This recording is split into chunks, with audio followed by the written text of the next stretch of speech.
listening to Miller and Moulton, exclusively on the Florida Sports Network. And now, here's Mark Miller and David Moulton. Top of the morning to you. Happy Friday. How the heck are you, Miller and Moulton? Thanks so much for being with us. Ending the week together, shall we, here on the Florida Sports Network, floridasportsnetwork.com. How you doing on this Friday? Doing good. Doing good. A little sleep deprived, but that's what happens this time of year. That's part of the deal. Well, late night playoffs between hockey and hoops. Riveting stuff. When it's decided late, you're staying up late. I did think last night we were going to be up late. That Lightning game had the appearance of overtime throughout the third period, and I really thought, and I don't text you during Ranger games. I leave you alone. I know that's your team. Right. There were a couple times that I had the phone out, and I went, no, I don't text him when his team's playing. I don't do it. But there was a couple times that I'm like, I got a feeling we're going to be up late tonight. It just had that vibe to it. See, and it's funny. It didn't with me. All right. The whole time I thought the Lightning were going to win. I really did. Lightning dominated the first 8-9 minutes of the third period. Then, because they were down to 4 defensemen, they were vulnerable. All right. The Rangers actually got a forecheck going and all that. And the Rangers had a beautiful tic-tac-toe play, and the guy missed the gimme. And at that moment, I'm like, well, I think I know how this is ending. Well, and I didn't know it was going to end. I just didn't think it was going to end early. Well, because the Lightning hit 2 posts in the first period. Right. The Rangers have that great chance in the third. There were a couple of other plays around the net where the puck was loose and seemed to just get past players. So I had that feeling last night that it was going to be an overtime game, and I was very happy that it wasn't. Well, the Lightning have had some late third period magic so far during this playoff run. Think about it. Against the Panthers, really the goal that decided the series. Game 2, the play from behind the net, less than 4 seconds to go in regulation. They end up winning that game 2-1, went up 2-0. The series is basically over. And then twice now in this series against the Rangers. Game 3, when they were down 2-0, they scored the game winner with less than 42 seconds to go in regulation, which we'll look back probably and go, that was the goal. That was the series. And then last night, they scored the game winner with less than 2 minutes to go in regulation. Unreal. Hey, this isn't the NBA. There aren't a lot of late period goals in the sport. That's just not what it's built upon. And the Lightning have had 3 in the last 3 weeks. Right. And they're a game away from going to their 3rd consecutive Stanley Cup final, something that has not been done since the Islanders 40 years ago. I mean, the Penguins, twice have been able to go to 2 in a row, once with Mario, once with Sid. The Wings were able to go a few times. I think 3 times they went to back-to-back finals. Edmonton did it twice, but you got to go all the way back to the Islanders in the early 80s to go to 3 consecutive finals. And they went to 5 consecutive finals. Right. 80 through 84. Won the first 4, lost the last one.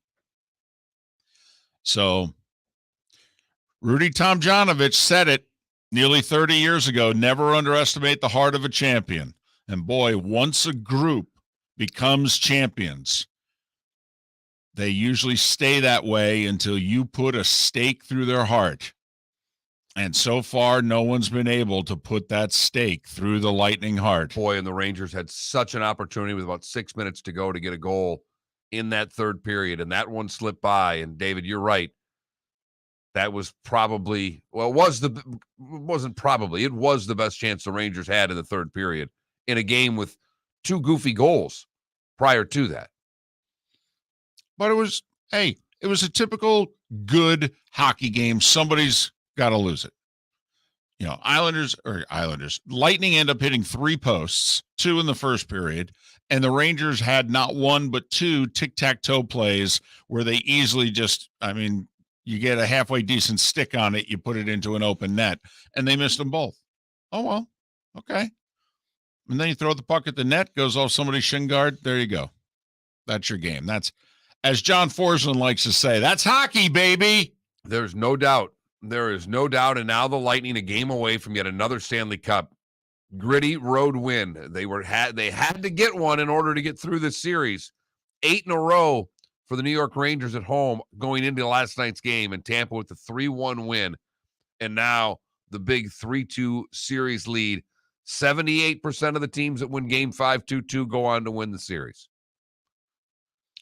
Yeah, I'd put my house on the Lightning from here. Literally my house. First off, I think the Rangers' chances of winning game 6 are 10% or less. I think if they were to play that game 10 times, with the way the situation is right now, I don't think the Rangers come out with more than one win. So, Lightning in a dominating position. And as we pointed out, they're getting better as the series goes on, and they're taking away the Rangers' strength more and more with every game. The Rangers have scored 4 goals in the last 3 games. That's not going to do it, David. No, it's not. No, it's not. But listen, it'll be a dream final from a hockey standpoint.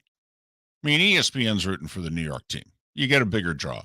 But from a hockey standpoint, I mean, the team, when the season started, you asked most people in the league, who's the most talented? Who's the best team in the league?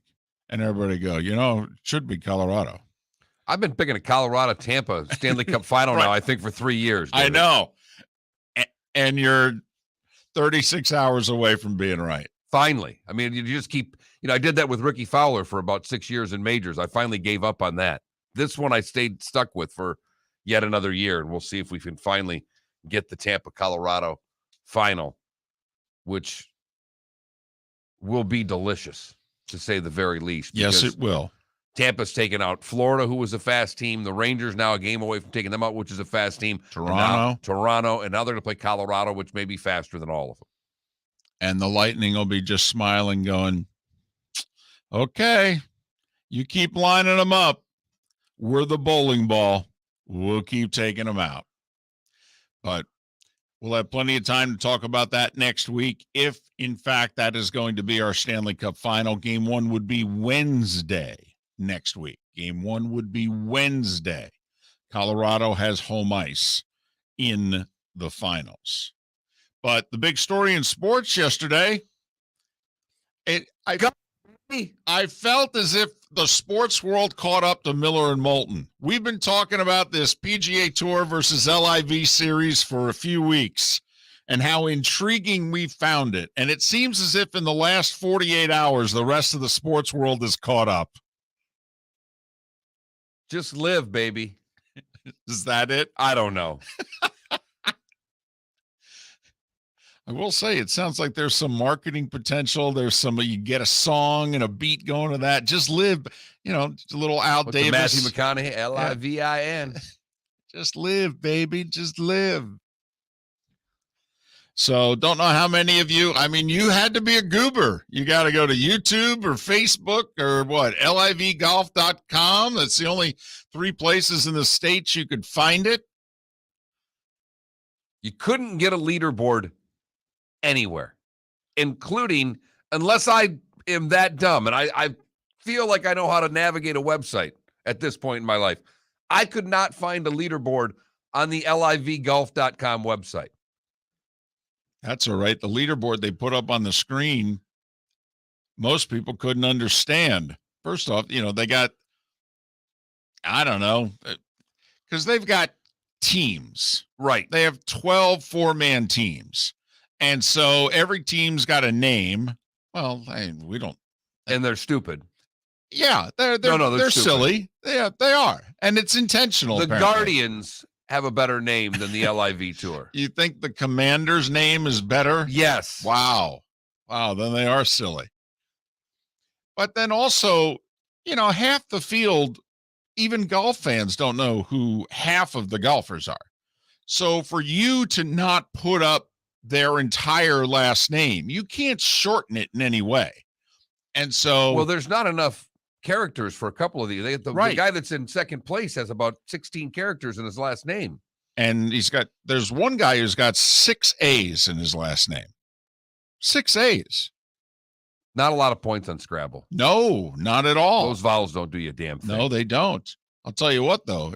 You look at a couple of those names and you're thinking, this is when your Wheel of Fortune, you get the one vowel and all of a sudden the board lights up and you think, look how smart I am. I picked A instead of E and look at. But so it was a challenge to watch it and then to follow along. But apparently they showed a ton of golf. A, no commercials, but B, their idea is we're going to show you golf shots. We're not going to show the walking around and the pacing, and we're not into showing the scene. And no, we're going to show you golf. Well, they can't show the scene because nobody's there. Apparently 8,000 were there. Now, they say that they limited it to 8,000. Whatever. But 8,000. And a normal, now, Thursday, Friday crowds are different, obviously, than Saturday, Sunday crowds. But, if you get a big tournament, a major will have 35, 40,000 people on a weekend. But if you get a big tournament like the Wells Fargo in Charlotte, they'll put 25,000 on the grounds on the weekend. And if it's a really big name at the top of the leaderboard, they'd be 30,000+. So, this crowd, it seems paltry. There's no doubt in comparison. But that's what they want to do with their coverage. They're going to show you golf. And like those in the golf industry actually who took it seriously and charted it, showed you, like some guy said, here's the first 30 minutes of what the LIV presented today versus the first 30 minutes of what was shown on ESPN Plus for the Canadian Open. And it was literally twice as many shots. That's, okay. Going to show you golf. All right.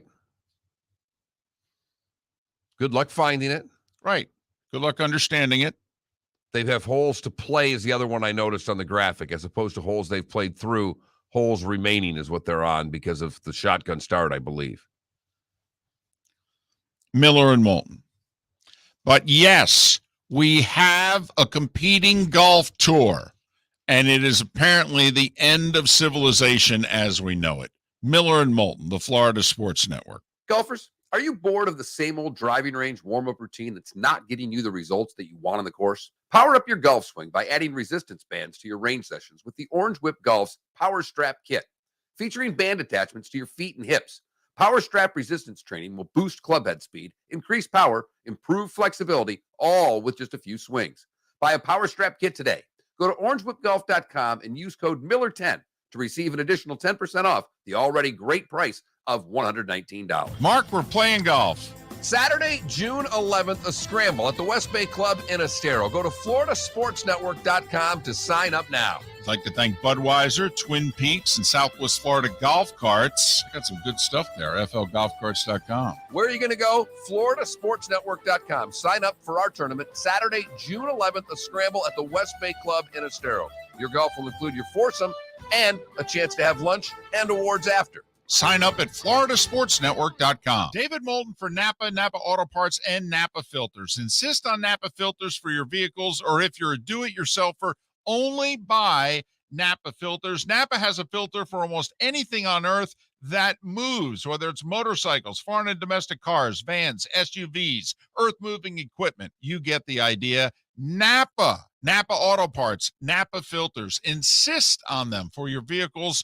or if you're do-it-yourselfer, only buy Napa filters. Mark Miller for SWFL Golf Carts, or online, flgolfcarts.com. If you're looking for a golf cart, an e-bike, or an e-motorcycle, go visit Alex and the gang at SWFL Golf Carts. flgolfcarts.com online. Check out their whole inventory. If you're looking for a custom cart, they can take care of you. 2-seater, 4-seater, 6-seater, they've got you covered. E-bikes, nobody better for value and service. E-motorcycles, check them out. Again, flgolfcarts.com. flgolfcarts.com.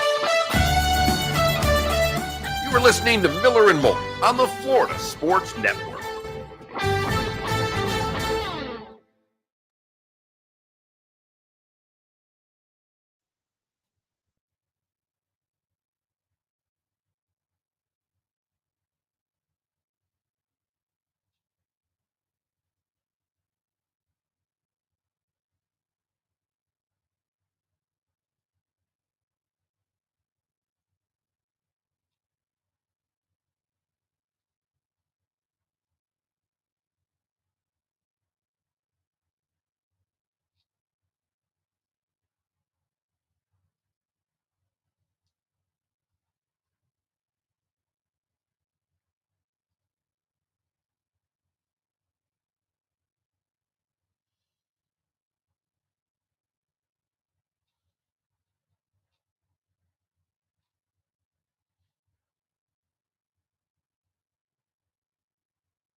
What are you thinking for a poll question? All over the LIV. That's what I don't know.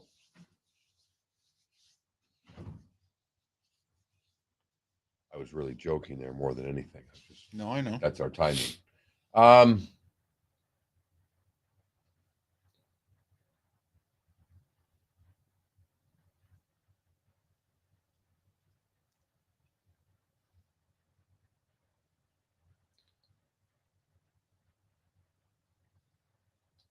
I don't know if we want to go Deshaun again in lieu of 23 and 24. How long do you think he'll be suspended? You got what Brady said yesterday, about the Dolphins and that whole thing. And that's why I wanted the PFN guy, because, he talked for the first time since unretiring, really, yesterday. Mm-hmm.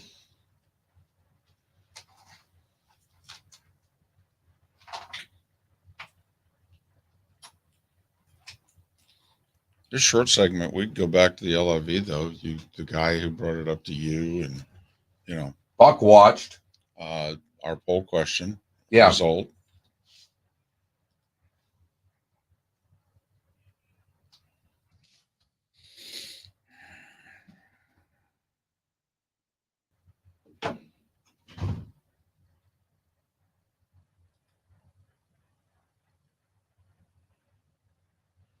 Oh, I sent this. I'd never seen this whole thing.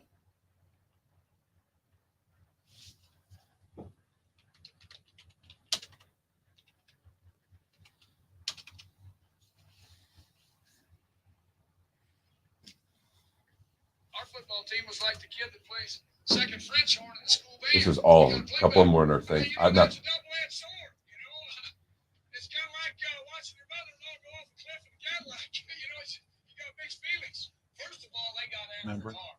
I'm telling you, they were like a hobo on a ham sandwich. They were going hard.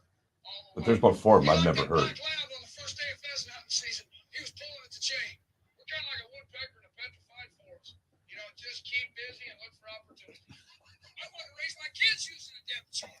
Can you imagine that? I wanted that. Pat Green vetoed that idea. I got a short memory, just like when I was in the third grade. One of the best years of my life. I don't like that bottled water. I like that butte water. You can eat and drink at the same time. Some aspects look like we're really ready to play. A couple of other aspects look like we just got off Willie Nelson's tour bus. His attitude's positive. He thinks he can take on hell with a squirt gun. Our football team is like the kid that plays second French horn in the school band. We got to play better.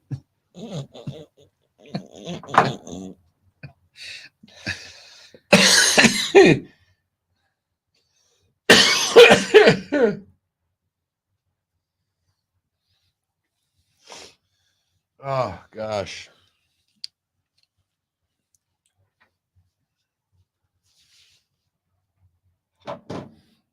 Ten seconds.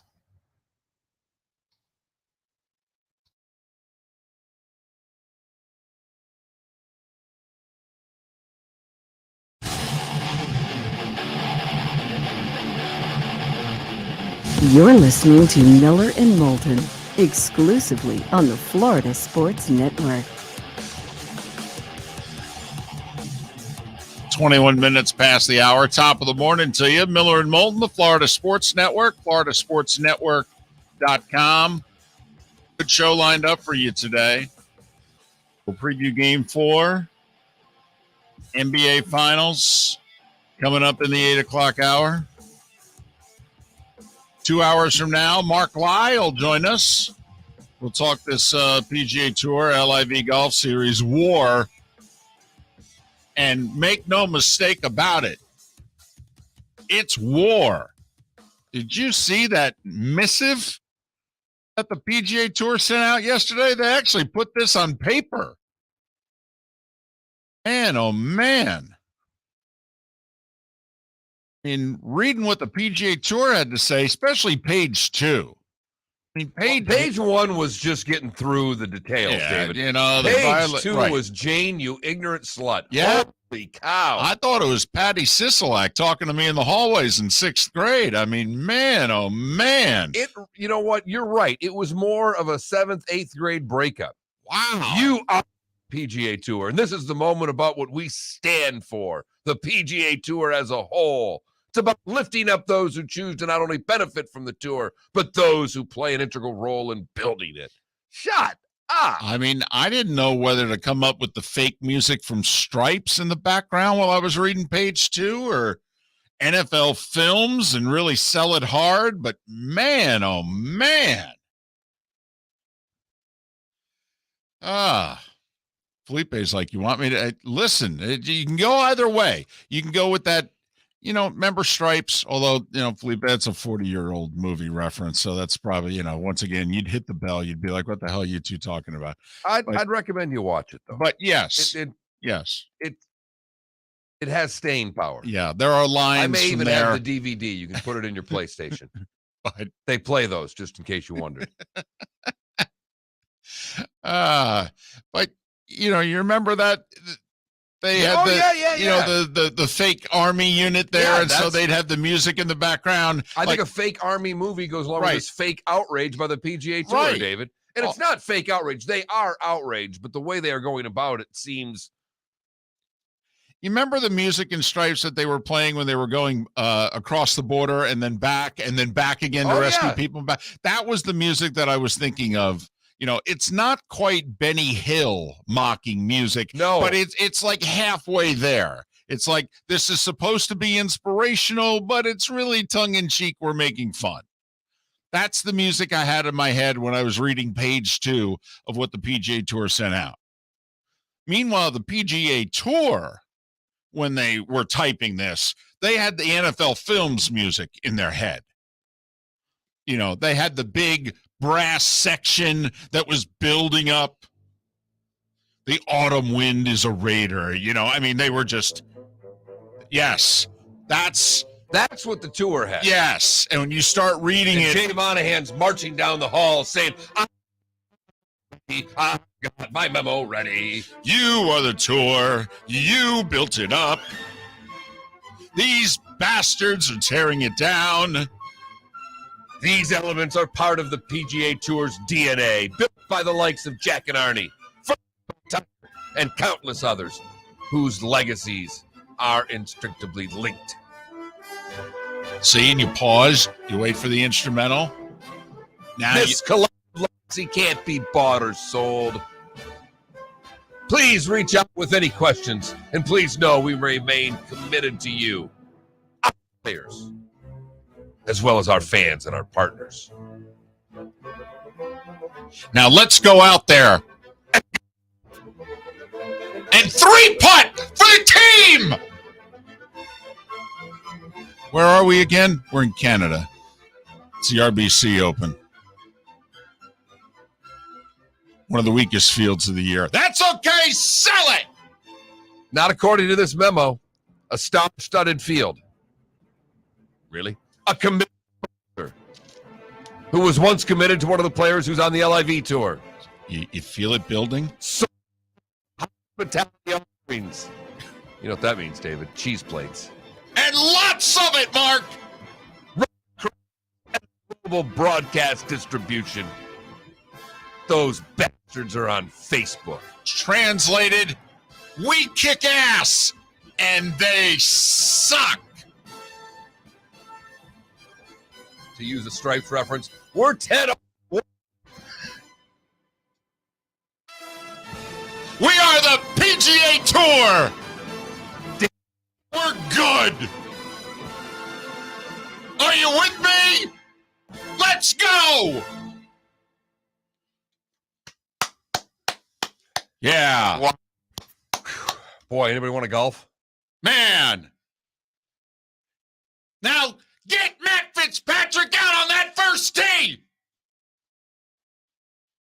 Who? Matt Fitzpatrick. Go. Never heard of him. Whew. So there you have it. There you have it. It's war. We'll see you in the Supreme Court in 3 years. That's basically where this is going. There's rumored, I mean, supposedly Bubba Watson, Harold Varner. I mean, they're be interesting to see. I think Koepka will join. They left a spot for his brother just cause, huh? Just cause. Well, so you think they accepted Chase Koepka thinking... That's the only reason they accepted Chase Koepka. Well, there's actually like 2 or 3 golfers in the field whose world golf rankings worse than Chase Koepka's, which is saying something because Chase Koepka's world golf rankings got a comma. It's 4 figures. I think right after the U.S. Open, you're going to see, and you'll see a bunch more after the U.S. Open. I think you'll see more after the British Open. Well, the R&A has not come out and said what they're going to do yet. The U.S. Open did. The U.S. Open said, hey, if you've qualified, you're in. We're not going to kick you out. But the R&A's got 5 weeks. Yeah, if I were the R&A, I might back completely off and say, you guys want to play on our tour on the off weeks, go right ahead. Well, problem is the DP World Tour is completely in bed with the PGA Tour. Might be time to get out of bed and find a new mistress. I don't think so. I think that this does remind me an awful lot, and most people listening are either A, unaware, or B, didn't care then and will care less now. We talked about all of the leagues in the past that have taken on, whether it was the WHA taking on the NHL, whether it was the World Football League and the USFL and the AFL taking on the NFL. I mean, you can go back, by the way, 120 years, and there was the Federal League that was actually taking on Major League Baseball. It's the only serious attempt that somebody took to try to take on MLB. And we had the ABA taking on the NBA. But this is IndyCar in 96.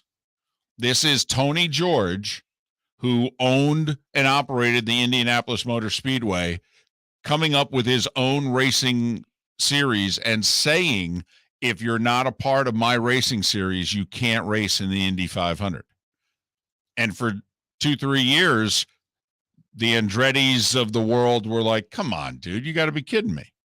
And there were a whole bunch of young drivers mostly that said, yeah, I'll join, because they wanted to run Indy.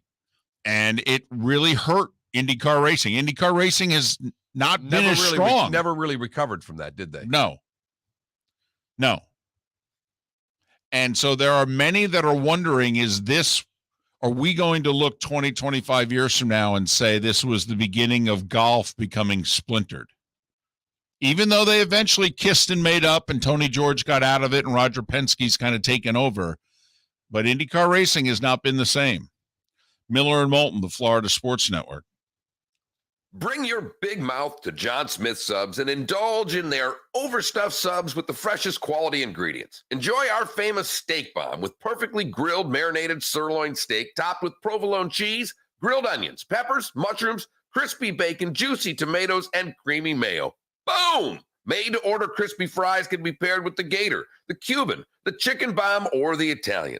Love local. Eat delicious with John Smith Subs. Find a John Smith Subs location near you today. Mark, we're playing golf. Saturday, June 11th, a scramble at the West Bay Club in Estero. Go to floridasportsnetwork.com to sign up now. I'd like to thank Budweiser, Twin Peaks, and Southwest Florida Golf Carts. Got some good stuff there, flgolfcarts.com. Where are you going to go? floridasportsnetwork.com. Sign up for our tournament, Saturday, June 11th, a scramble at the West Bay Club in Estero.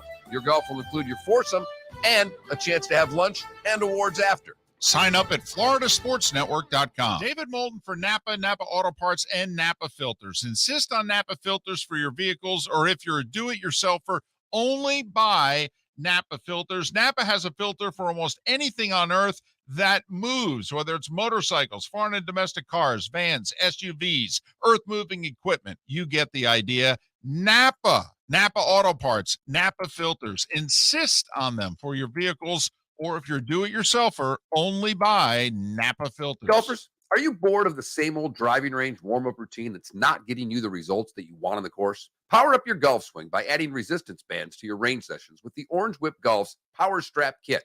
Featuring band attachments to your feet and hips, Power Strap resistance training will boost club head speed, increase power, improve flexibility, all with just a few swings. Buy a Power Strap Kit today.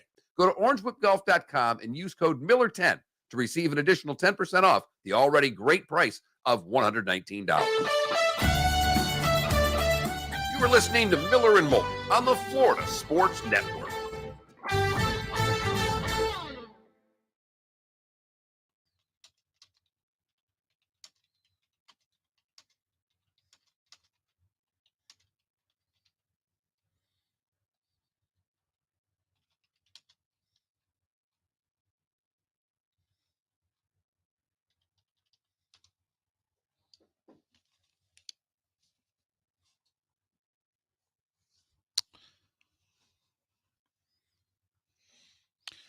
Yeah, P-ville, we brought that up yesterday.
Gas price is going to come down.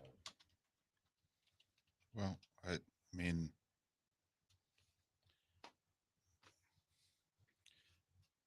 has the government ever had any control over gas prices? I'm not. I'm not. I mean, I'm what? not. I didn't say that. No. I mean, I don't They know. do in a way. I mean, the way I read it, even when it started, just because Biden got elected, gas prices went up. The speculators thought his policies would infringe upon gas. So you could say 40 cents to 50 cents is just that. Right. The pipeline's a part of it. Russia's a part of it. I don't know, but Exxon just recorded, record profits again. Right. Well, yeah, because look at what they've done to gas prices. I mean, I just think they're fucking us. I think depending on whether or not they like the White House or not, they are setting gas prices. I mean, 2003 gas was $1.49. It's 3 times that now. What the hell's happened in 19 years that our gas should be $3.50 higher than it was then? Could somebody tell me?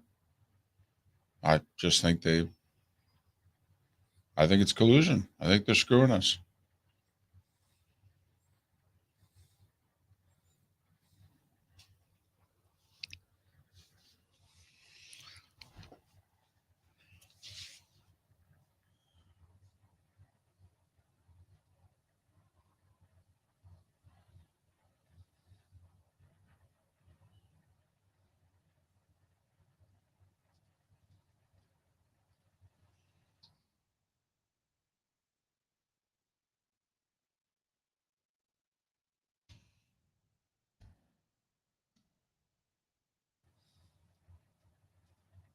Five seconds.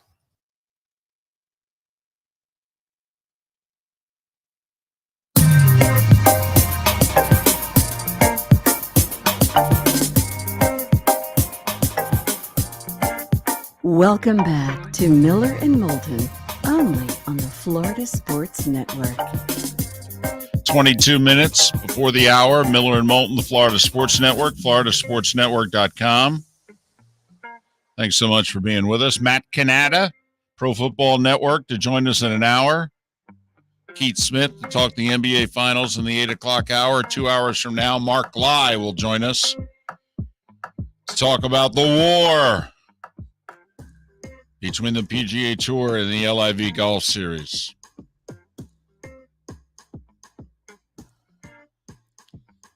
Listen, we're sports talk show hosts. All right, we love this. You know, whether it's an actual war or not, whether we're being serious or we're being tongue-in-cheek. I don't know who you've talked to about this, because I've talked to a few people. And there are some of the people that I talk to that think the PGA Tour, I don't know if it's in trouble is the right thing, but has a real problem on their hands. Like, they think there's a lot more defectors coming. A lot more. 50, and they just keep saying 54 holes, no cuts, 3 times the money. I think that's the crux of it. The crux of it is, within the PGA Tour, the players have felt for a long time that they should be making more money, that too much money is being withheld from the purses. I mean, $800 million in an escrow or whatever. I mean, the PGA Tour members are like, how much do we need? You know, I get it, the whole we give money to charity and we got a great pension and all that, but I mean, you get $800 million on the side. I mean, is this our tour or not? Why isn't, you know, I don't know. Can't we keep 250 to 300 on the side and then share the other 500 million with, I don't know, the players, the ones earning it for you? I mean, is this your tour or our tour? And I don't think, look at, I think your point, anybody past 125 on the money list doesn't get paid what the 200 best football player or whatever, but it's at the top. Look at what the elite soccer player makes. Look what the elite football player makes. Now, they're getting the numbers because they're getting it through endorsements. They're not getting it through salary the way that the athletes in other sports are. And I think they're right. Not just the top end of the spectrum, but I think also the middle of the tour. I think it's difficult for Jay Monahan to explain to the rank and file why it is they have so much money and why it is that we are working for you. Like you pointed out yesterday, Roger Goodell may be the commissioner of the NFL, but he works for the owners. In essence, the players are the owners. Right. And you could see where, in this day and age especially, that the players are like, yeah, it feels like we work for you, and aren't you supposed to be working for us? Am I missing something here? And while Tiger Woods has made a boatload of money off the course, I think what many of the golfers have been saying for a while, and why some are taking the money, is because the PGA Tour has been holding the money back. Because, they've thrown money around in the last 12 months out of nowhere. All of a sudden, this whole social media top 10 list came about where $25 million in a pool just emerged out of nowhere. Hey, if you guys are really popular and you're generating talk and what have you, we'll just cut you a check. Where'd this come from? All of a sudden, they threw an extra $10 million on top of the pile for the Players' Championship. Purse doubled. Out of nowhere. Yeah, the out of nowhere was the LIV Golf Series announced they were coming into business. And all of a sudden, all this money's appeared.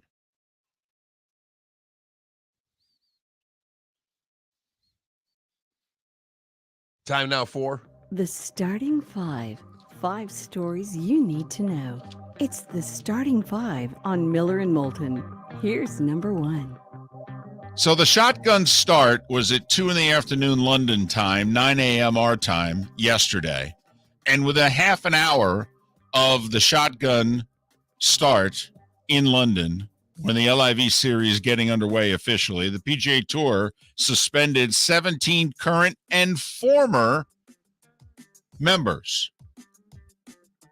It's an indefinite suspension, which, Mark, you called. And the word as of last night was the PGA Tour is thinking seriously about making it a lifetime ban. Charles Schwartzel's your first-round leader of the LIV Golf Series at 5 under par. Phil and DJ both shot 1 under. Bryson DeChambeau and Patrick Reed, word came out yesterday, they will be joining the LIV Golf Series in 3 weeks in Portland. Both of them lost all their sponsors yesterday. Wait a minute. Patrick Reed had sponsors? No.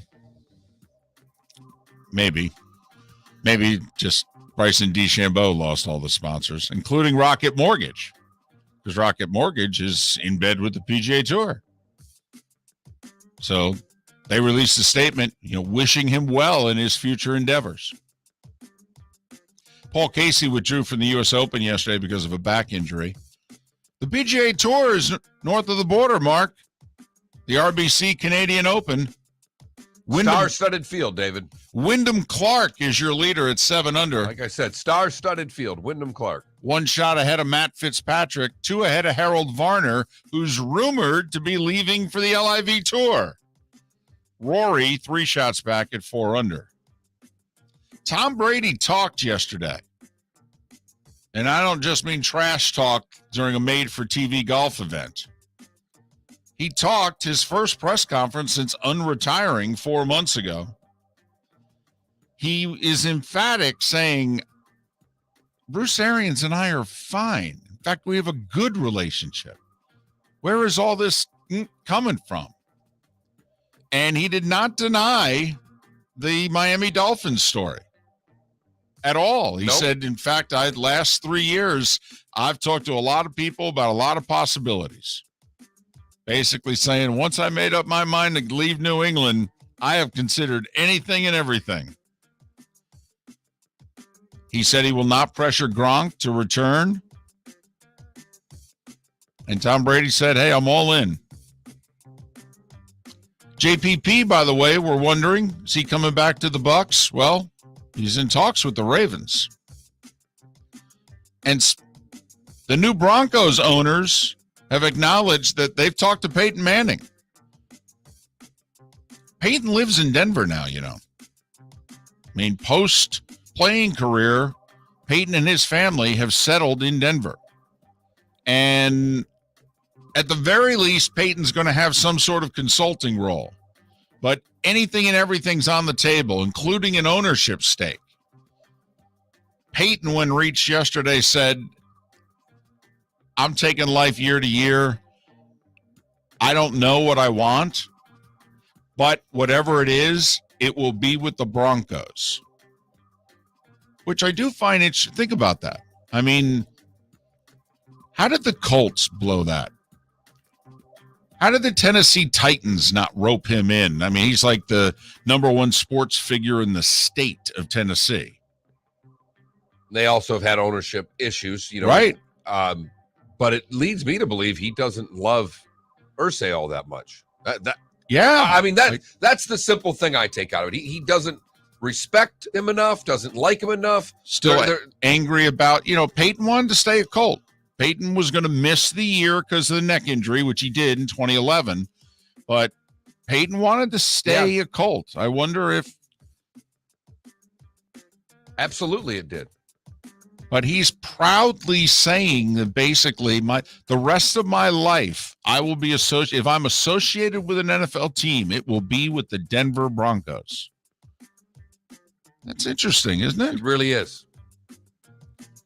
By the way, Daniel Snyder was told by the Virginia legislature yesterday, yeah, you're going to have to wait till next year at the earliest as to whether or not we're going to fund your new stadium deal. The powers that be publicly said, yeah, Dan, I don't know what to tell you. The votes aren't there. All right, so just chill out. We'll revisit this next spring. NHL, as we said off the top of the show, how about those Lightning? Palat, second time in this series, late game-winning goal. He did it in Game 3 with 42 seconds left. He deflected one in off his leg, and he did it intentionally. Watch the replay. A wrister from the blue line. He sees it coming, and he takes his right leg and clearly moves it, and it's deflecting it off of his shin guard. That's legal. In fact, so much so that in the olden days, I don't know if they would have allowed the goal. I mean, because it's not a kicking motion, but he moves his leg. They used to be a lot more stringent on deflections. They finally got smart and said, we'll never have a goal in this game if we don't allow some of these things to go in. But it was almost a kicking motion. It was so good. But since it didn't go in off the skate, it's a legit goal. Oh, absolutely. There's without no controversy. question. But make no mistake, he saw it coming, and he used his body to intentionally deflect it in. With 1:50 to go, they had an empty netter, and then there was a little bit of a brouhaha at the end of the game, and the Lightning started that as well. I mean, the Lightning came in, won, then beat them up. Heck, and the way they were skating off the ice were like, and we're going to take your women with us back to Florida as well. Lightning lead the series 3-2, Game 6 tomorrow. It'll end then. Game 4 of the NBA Finals tonight in Boston. Celtics up 2-1 on Golden State. Boston a 4-point favorite.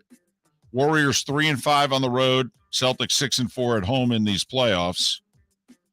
One other NBA note. LeBron came out yesterday and said, yeah, I want to own a team. You guys know that. But I want to own it in Vegas.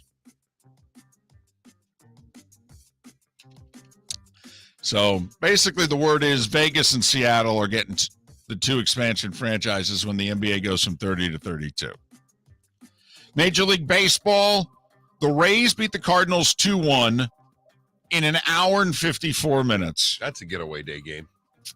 Marlins beat Steven Strasburg and the Nats 7-4. He gave up all 7 runs in 4 2/3. Yankees rallied from a 7-3 deficit, beat the Twins 10-7. Joey Gallo with 2 homers. Dodgers beat the White Sox 11-9. Max Muncy, a big 3-run homer and a controversial one at that. Phillies have won 7 in a row, 6 of them for their new manager. They beat Milwaukee 8-3. Atlanta's won 8 in a row. They beat the Pirates 3-1. The A's have lost 9 in a row. Cleveland with 4 in the 8th to win 8-4. Kansas City tied with Oakland for the worst record in baseball. They won their 2nd in a row over Baltimore 7-5. Arizona edged Cincinnati 5-4. Colorado doubled up San Francisco 4-2. But Mark, the streak is over. After 14 consecutive losses, the Angels, Ohtani did it all. 7 innings of 1-run ball, and he hit a 2-run homer. 5-2 Angels over the Red Sox, who saw their 7-game winning streak snapped.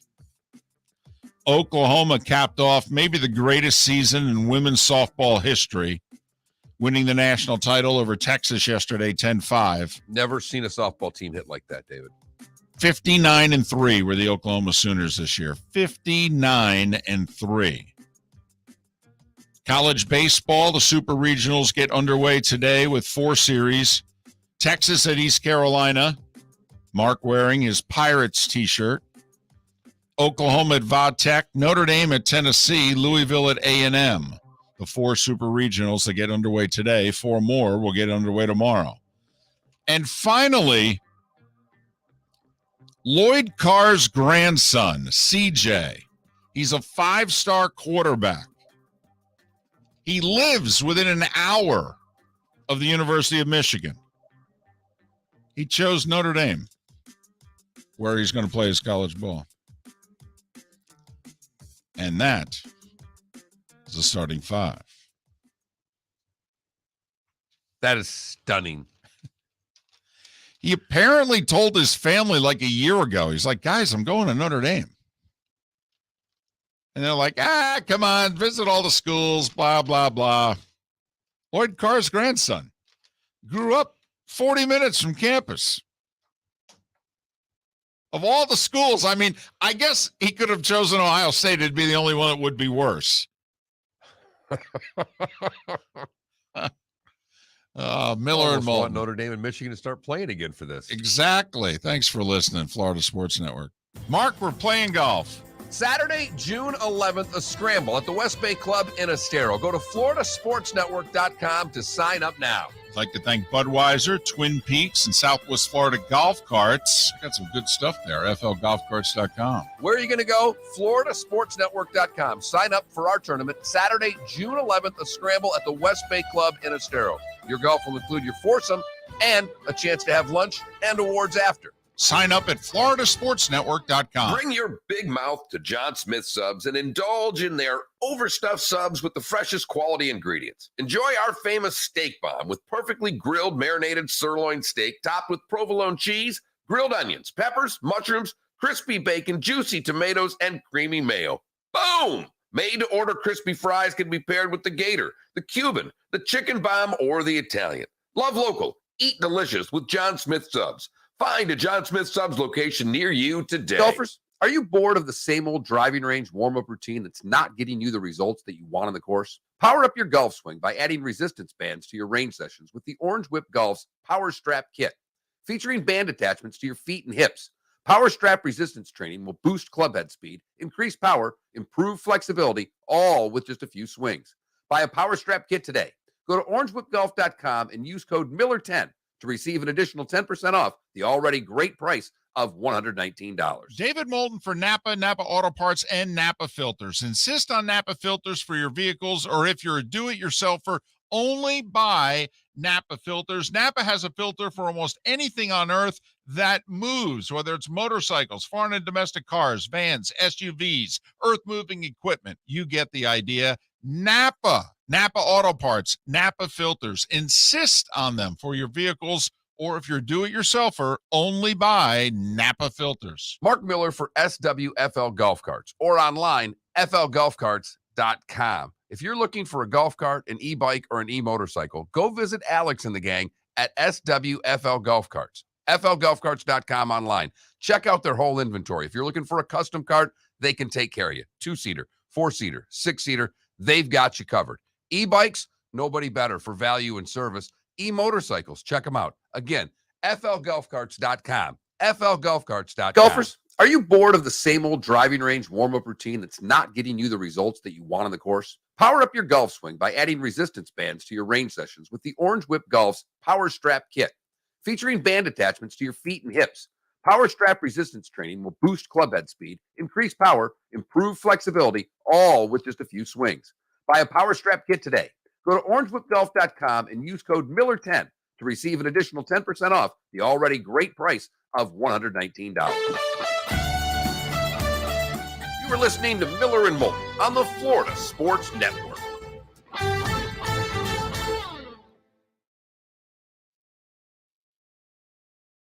Adam, you just took a right and a left there, just so you know.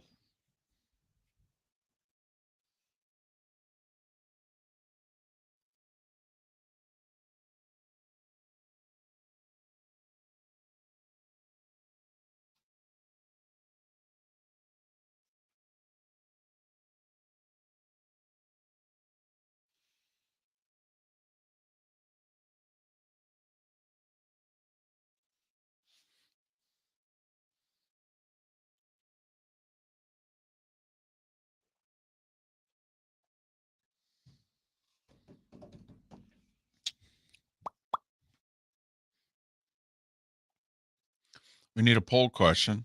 You're right.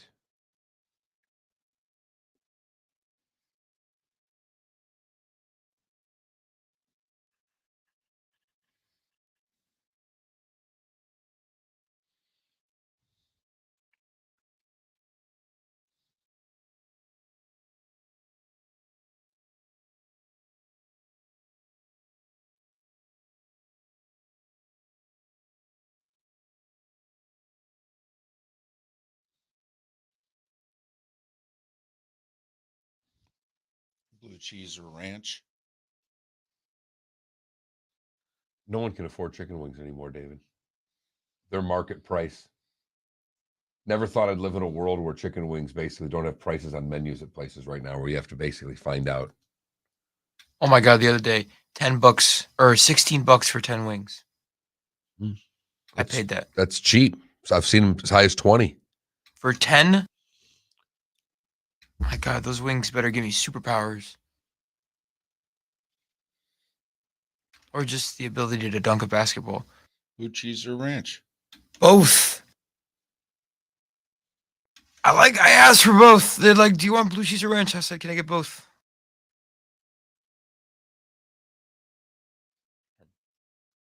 What? I've never.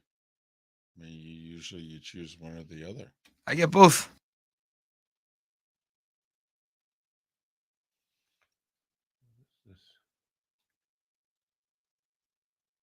I don't discriminate on my sauces. I want all the sauce. Mild, medium, or hot? Wow. Mild, medium, hot barbecue. Stop! You're making me hungry, man. I ate too much food yesterday. By the way, You're not playing at all, are you? I'll do either That's of them. fine. No, I just Blue cheese or ranch. Done. I'll type it right now. I just. By the way, what? By the way, what? We can't do a sports question? Well, they do so well. By the way, what? El Local. It's just down the road. It's in where the Sunshine Ace Hardware is, that plaza. Right. El Loco. Thursday is instead of Taco Tuesday there, they do it on Thursday. $1.50 tacos. Maybe their top 5 tacos I've had in Southwest Florida. Stop. I'll go. Unbelievable good. El Loco. All right, hang on with your thing. Damn it. Today's National Movie Night, National Egg Roll Day, National Herbs and Spices Day. I was just hoping something that would go along with one of your food We're things coming back. there. Yeah, whatever.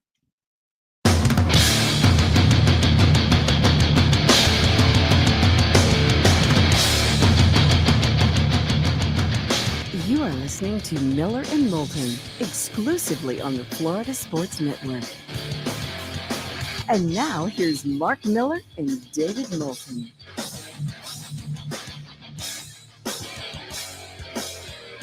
Hour number 2 of Miller and Moulton, top of the morning to you. How the heck are you? Happy Friday. Hope you've had a good week. Thanks for ending it with us here on the Florida Sports Network, floridasportsnetwork.com. We know we're going to see well over 100 of you tomorrow at our golf tournament at West Bay Golf Club in Estero.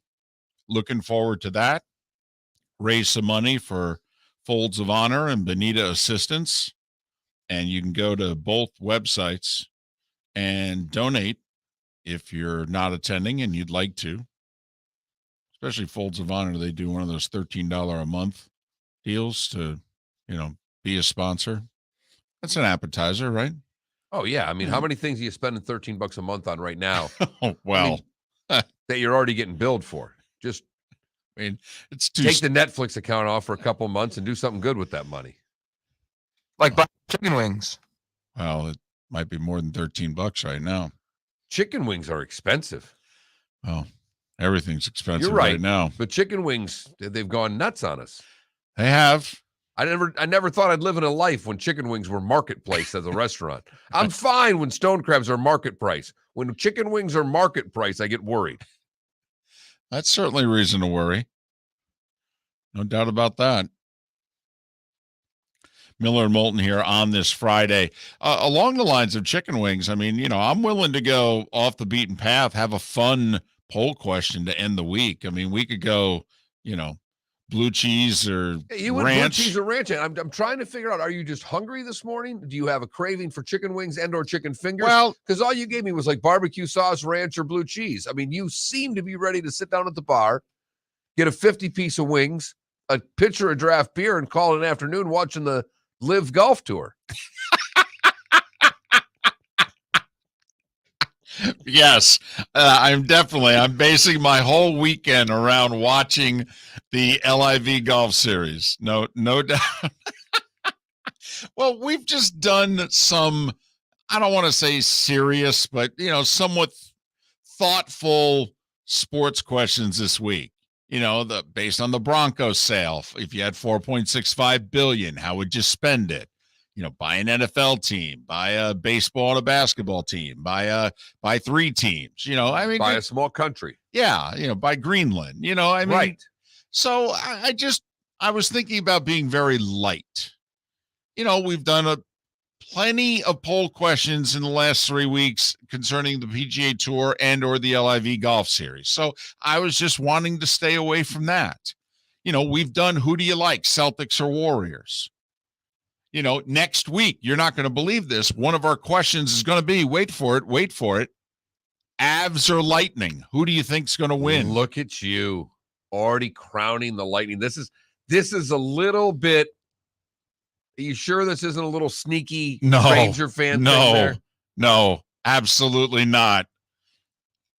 Lightning are the better team. I picked them in 6. No. It is an adage that, don't you think, well over 90% of the time in a best of 7 series, basketball, baseball, hockey, the adage has always been, hey, you get a 7-game series, the better team wins. And if you really think about it, there are not a lot of instances in which, obviously there are. You have upsets. But in a 7-game series, usually the breaks even out, injuries can even out. There's enough time if you blow a game in hoops or baseball, there's enough time, hockey, to recover. I do think 90% of the time, the quote-unquote better team wins. And the Lightning, we thought going into the series, were clearly the better team. Right. And we thought the Rangers caught a couple breaks. They had home ice, and they went into the series sharp on their game, and the Lightning had a 9-day layoff. So we thought there was a chance for them to have an opportunity in the series that, they might not otherwise have. And they jumped out to the 2-0 lead, largely because of both factors. And they've had an opportunity here in the last 3 games to win 1. And boy, give Cooper and the Lightning all kinds of credit for last night, because they just decided New York wanted to play that game. They've wanted to play every game fast. And I didn't think the Lightning had the ability to slow the game down yet another notch from game 4. They slowed it down another notch. That game was played in the mud. It was entertaining. You had to like hockey. It certainly wasn't Calgary and Colorado game 1. But John Cooper deserves a lot of credit for how he runs this Lightning team and how they all buy into what he is trying to accomplish. 6 time in 8 seasons, they've gone as far as the conference finals.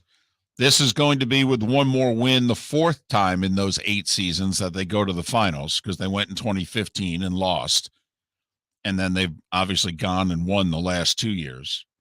And this group has matured. This group can now play a totally different game than the way they were only capable of playing and winning in the first half of this, what is shaping up to be dynastic run. And it is very impressive. Think about the hockey that this group of guys has been asked to play in less than 2 full years. Right. I mean, the pandemic, the bubble started in August of 2020 is when this playoff run began for the Lightning. So they are going to, in 24 months, have 3 playoff runs and 2 long seasons, all within 24 months. And the playoff runs in the NHL are long. They're 2 months. If you get to the finals, you play hockey for 2 months. And they're 20-some games. So you have a 6-month regular season and then a 2-month long playoff. And correct me if I'm wrong, but they had the shortest offseason probably in NHL history. Absolutely. That's what we're getting at. Started in August of 2020. And then here they are with everybody gunning for them. I mean, remember the first round? I think it was Eddie Olchuk in game 6 of the first round series against Toronto, and Toronto's up 3-2 in the series, and the game goes to overtime. And Eddie Olchuk says the Maple Leafs have the entire league rooting for them to score the next goal. The whole league wants the Lightning to go away because they know. And they did it to Toronto. They humiliated Florida. And the Rangers lured them in. And the Lightning said, okay. Yeah, if they get one more, it's almost like they toyed with the Rangers would be, because they did humiliate the Panthers. And they didn't toy with the Rangers, but they just systematically, the Rangers, if you want to use the boxing analogy, the Rangers were standing on the outside and landing big shots early in the fight. And the Lightning went, yeah, okay, it's going to be a little harder than I thought, but we're going to get inside and we're going to make this a brawl. We're going to make this hard on you. See whether or not you can handle it. And slowly and systematically, the answer is no.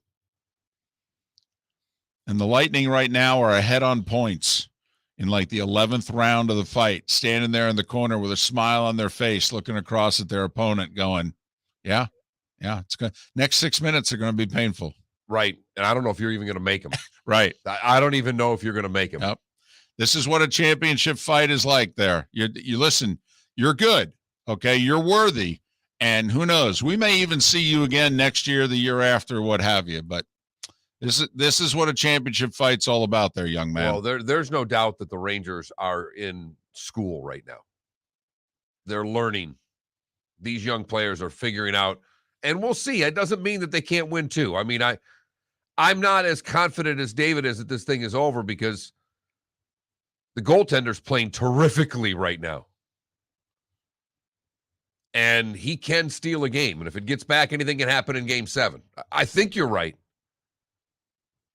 But this team's getting a lesson on how to be a champion, and they're getting taught by the Tampa Bay Lightning. And it has been very impressive to watch what Tampa's done. And in a lot of sports, we say that has to happen. That's why what the Bengals did last year, coming so close.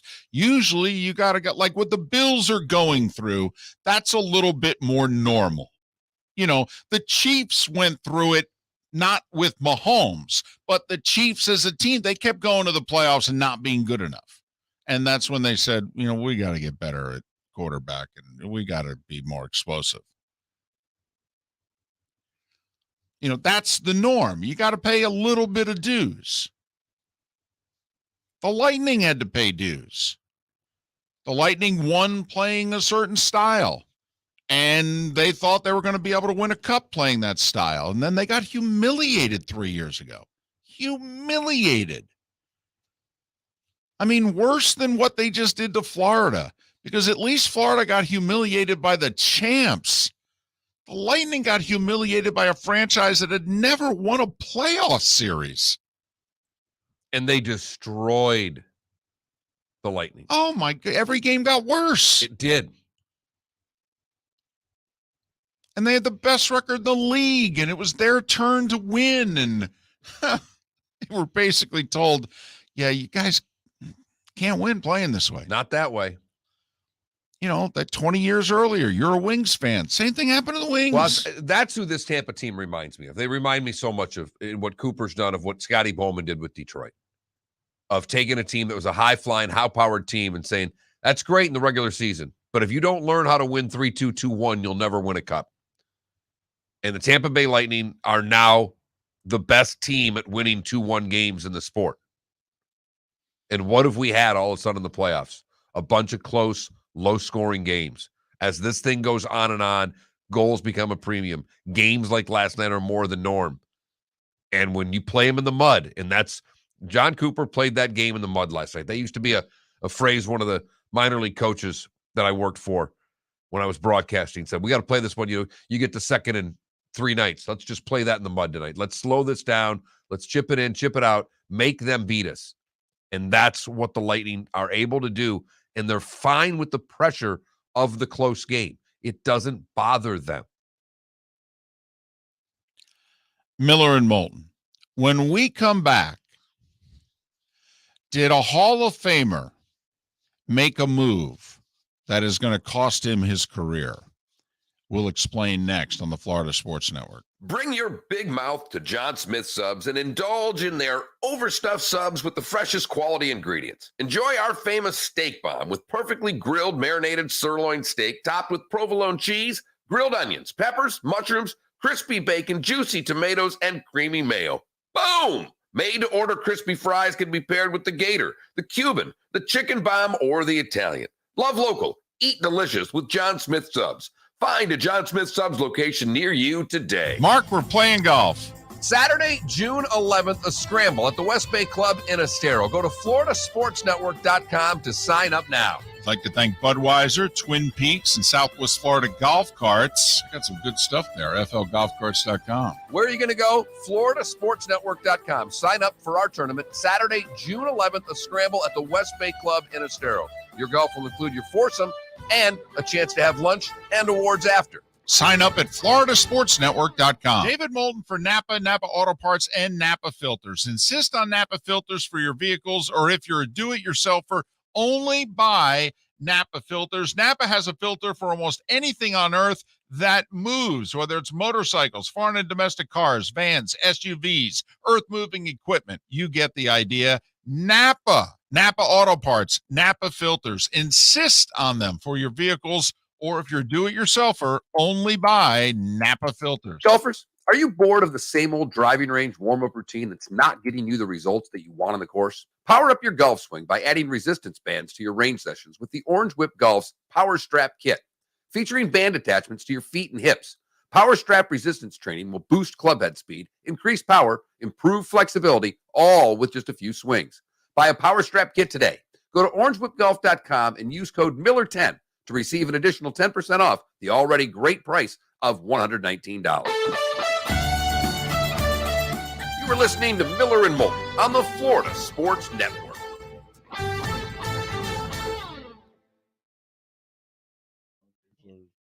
Even before this, they were kind of wondering, even though they have a lot of injuries, people were kind of wondering, it just doesn't seem to be a good fit with La Russa and this team. And like Joe Madden, why is La Russa the manager? Because the owner wanted him, Reinsdorf. So I'm looking for the video. I'm listening.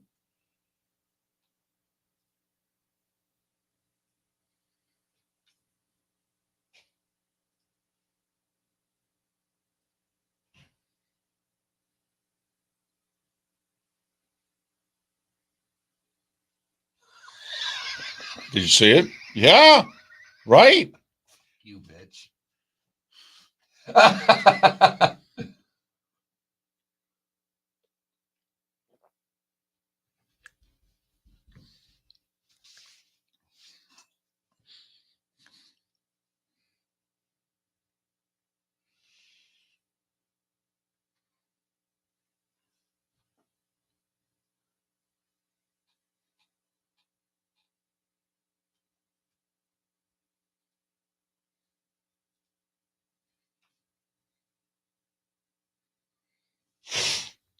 You know, Adam, it's not a bad point.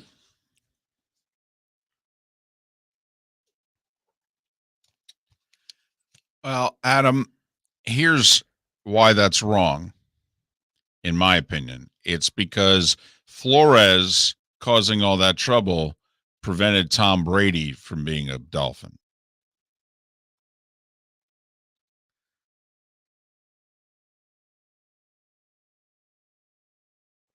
Yeah, but I'd rather have Tom in Tampa. I don't want Tom in Miami.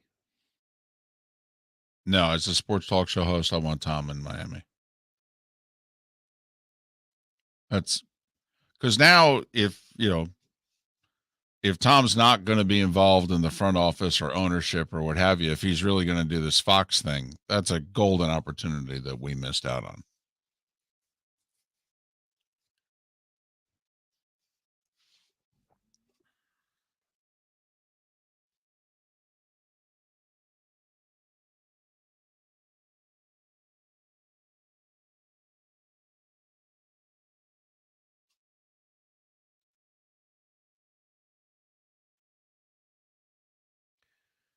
Is it that bad in the mail world that they need to run PSA ads basically saying, love your postman? That's what I've always tried to figure out.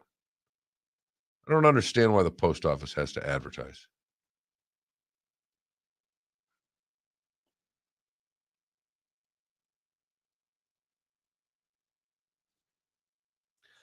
Adam, it's funny about what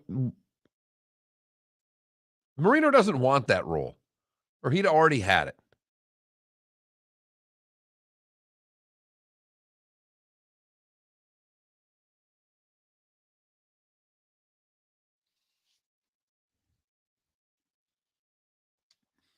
Well, Marino never had a serious. I mean, Dan's always been on the outside. Oh boy.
You're listening to Miller and Moulton, exclusively on the Florida Sports Network. 21 minutes past the hour. Miller and Moulton, the Florida Sports Network, floridasportsnetwork.com. Thanks so much for being with us. Matt Cannata, Pro Football Network, to join us in a little less than 20 minutes. Tom Brady opened up yesterday a bit about possibility of him being in Miami this year in some kind of role. We'll talk to Matt about it. Keith Smith covers the NBA, covers the Celtics closely. Talk to him about game 4 of the finals at the top of the hour. Mark Lai, talk a little PGA Tour, LIV Golf Series 1 hour from now. So, did you see and or hear about the controversial managerial decision made in the Dodgers-White Sox game yesterday? I did. So Tony La Russa, Hall of Famer, manager of the White Sox, and he's got the job because the owner, Jerry Reinsdorf, had said that his biggest regret between owning the White Sox and the Bulls, the biggest mistake he ever made, was firing Tony La Russa in the 80s. And he always wanted to make up for it. And so he talked Tony out of retirement, made him the manager last year. They won the division, but things didn't go smoothly. There seems to be, Tony's in his 70s, and there seems to be a bit of a disconnect between Tony and the key guys on his team. We just saw Joe Girardi and Joe Madden get fired. Veteran managers, both of whom have won a World Series. So anything's possible, Mark. So I don't know what inning it was, but La Russa, with Trey Turner, a right-hand hitter at the plate, and a lefty reliever on the mound, allows the reliever to start pitching to Trey Turner with a left-hand hitter, Max Muncy, on deck. And that is like, But Muncy earlier in the game had a 2-run double. So, yeah, okay. The reliever gets ahead of Turner 1-2. Well, when you get 2 strikes on a hitters hit below 200, blah, blah, blah. And then at 1-2, La Russa decides, let's intentionally walk Turner to face Muncy. And sure enough, Muncy hits a 3-run homer. And when Muncy crosses home plate, Mark, what does Muncy clearly say to the entire world to see and hear? You walked him with 2 strikes to get to me? You blank.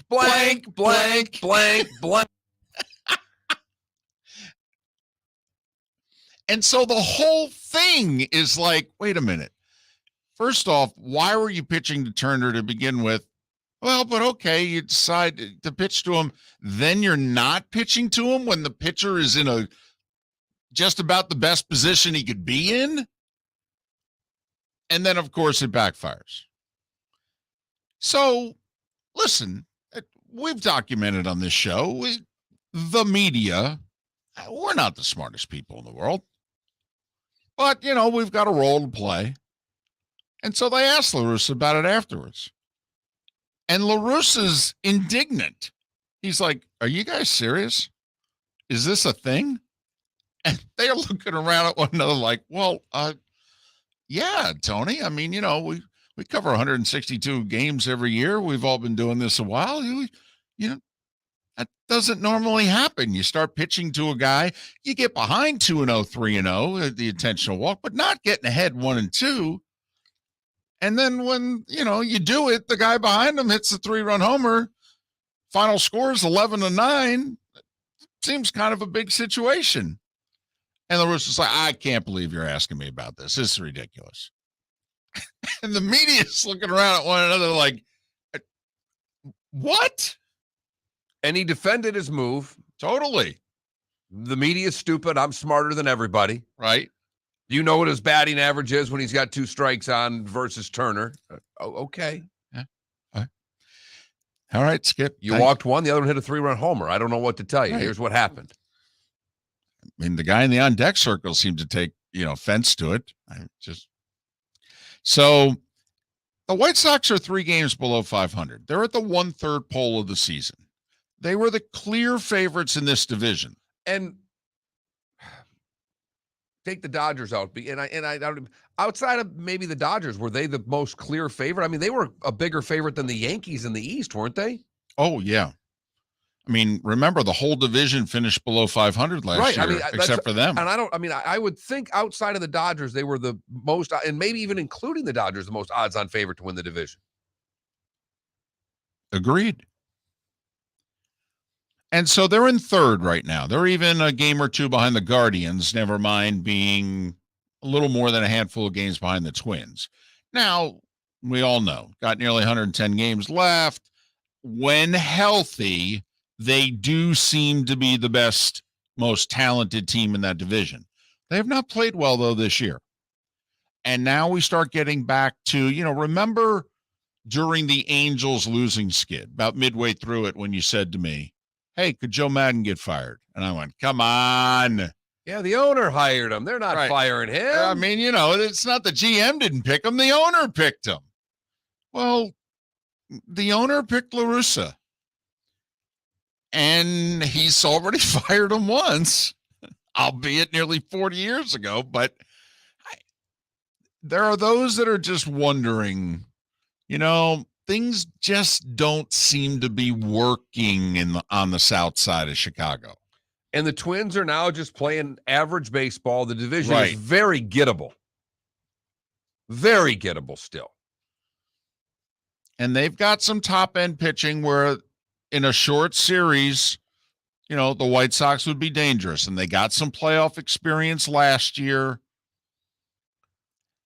But they can't just be looking at a wild card. There are only 5 back in the division. Right. But Joe Girardi won a World Series, got fired. Joe Madden won a World Series, got fired. Proven, very capable managers were both let go in the last week because their teams said, hey, whether it's your fault or not, we need to make a change. All right. The season's getting away from us. We're too good to have this be a throwaway season. And we're spending too much money for it to be a throwaway season. And the White Sox are the only team, although the Twins spent a little bit of money this year with Correa and what have you, but the White Sox have been the team for the last 3 years spending money in that division. And here they are 3 games below 500, a team that everybody had winning this division going away. So could it be yet another manager, another big-name manager that doesn't make it until Father's Day? Just throwing it out there. Worth paying attention to. And I think his response also, forget the media. I mean, players pay attention too. Remember, Joe Madden made a move earlier in the season in which he intentionally walked a guy with the bases loaded. He intentionally walked in a run. And when asked about it afterwards, said, well, quite frankly, I thought our team needed a jump start. And I thought something like that would wake everybody up. And I like the pitching matchup better against the next guy. And the media was like, Joe, you intentionally walked in a run in the 3rd inning of a game. We've been following baseball for 30 years. We've never seen anybody do that. And it kind of got people on his own team looking around going, what the hell's going on? And the White Sox players are.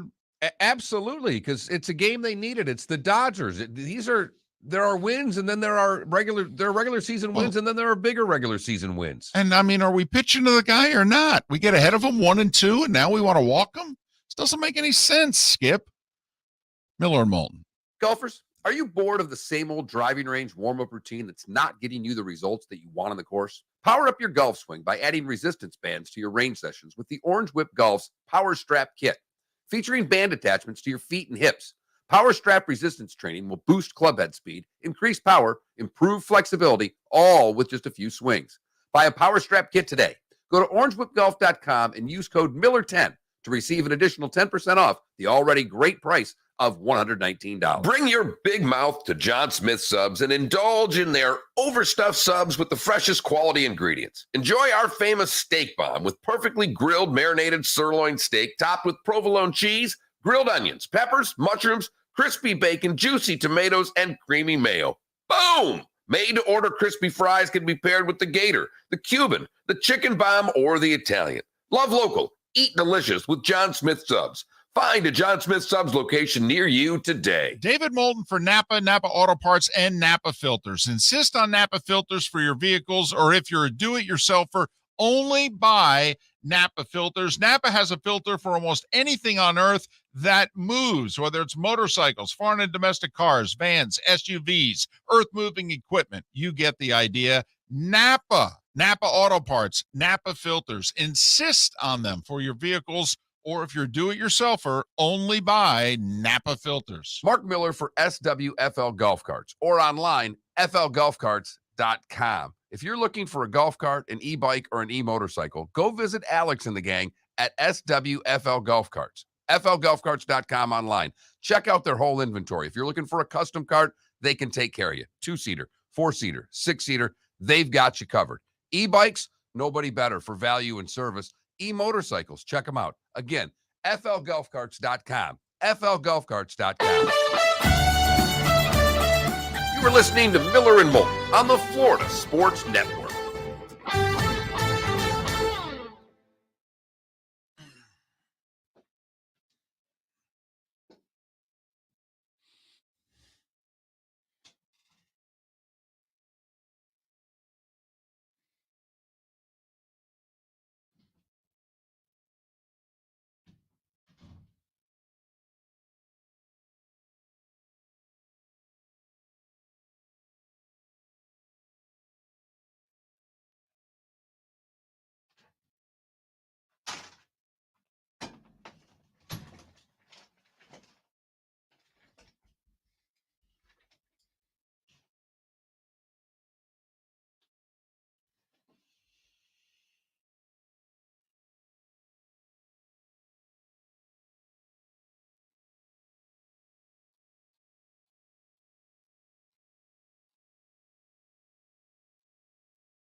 Do you remember, and I remember hearing about, I don't know if you remember it, obviously.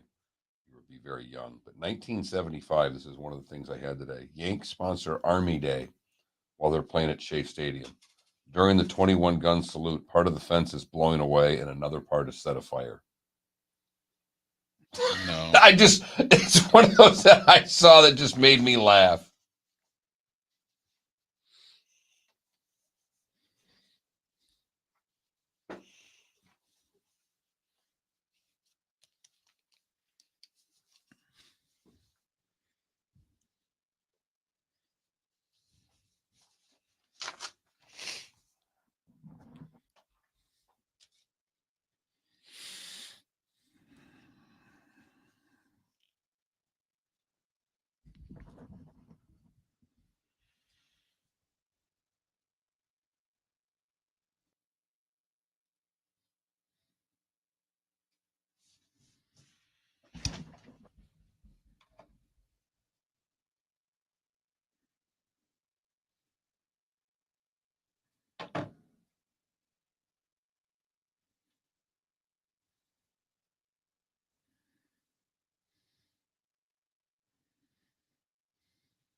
Oh, football. Football.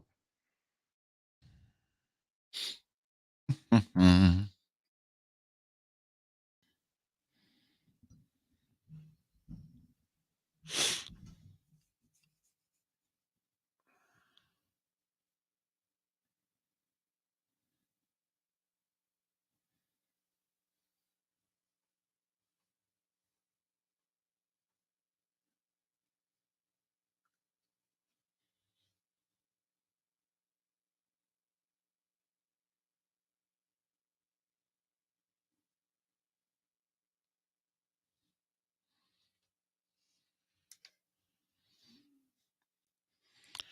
Yeah, DC. I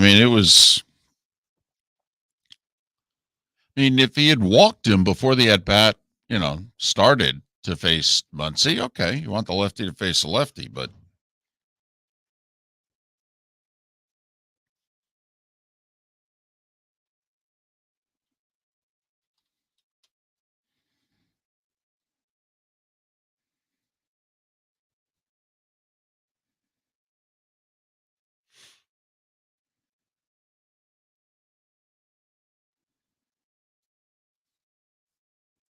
I'm going to call Matt now.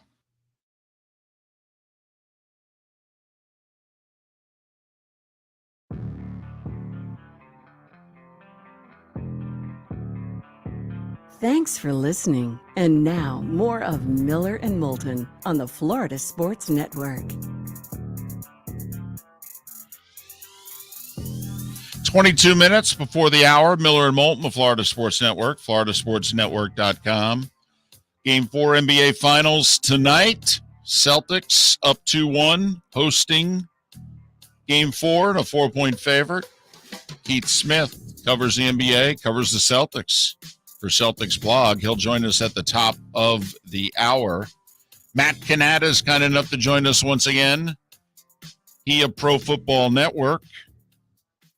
You can follow Matt on Twitter at Matt Cannata, 2 N's and 1 T. You can follow Pro Football Network at PFN365, PFN365.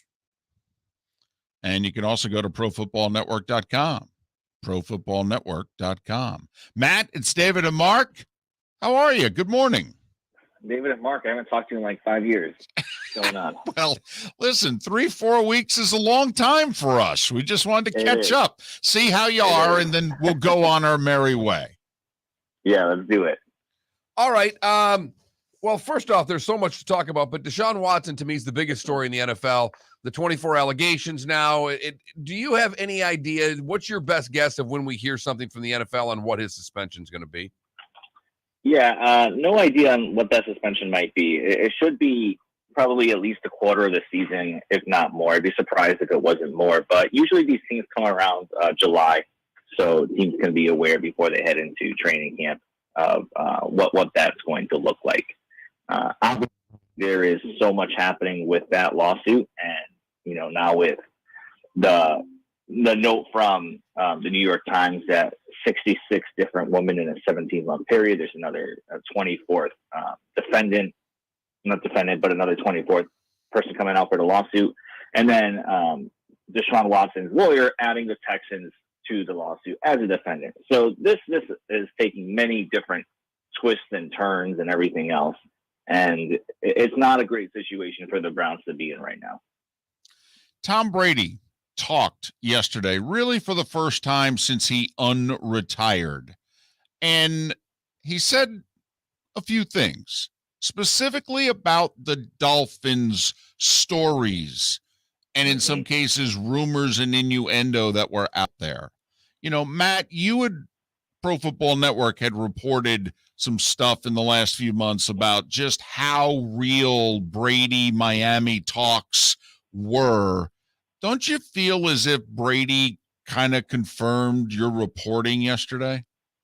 Yeah, I was actually watching that clip last night, and he didn't deny it, right? He did not deny it. And I think I had told the story on this show of how we broke that story, and I'm on the airplane getting ready to fly down to the Super Bowl, and we have it, and I'm trying to get it published right before the plane takes off. And as the plane is just about going up in the air, I'm trying to hide my laptop and hitting the publish button, and then I get off the plane, and my flip phone is absolutely blowing up.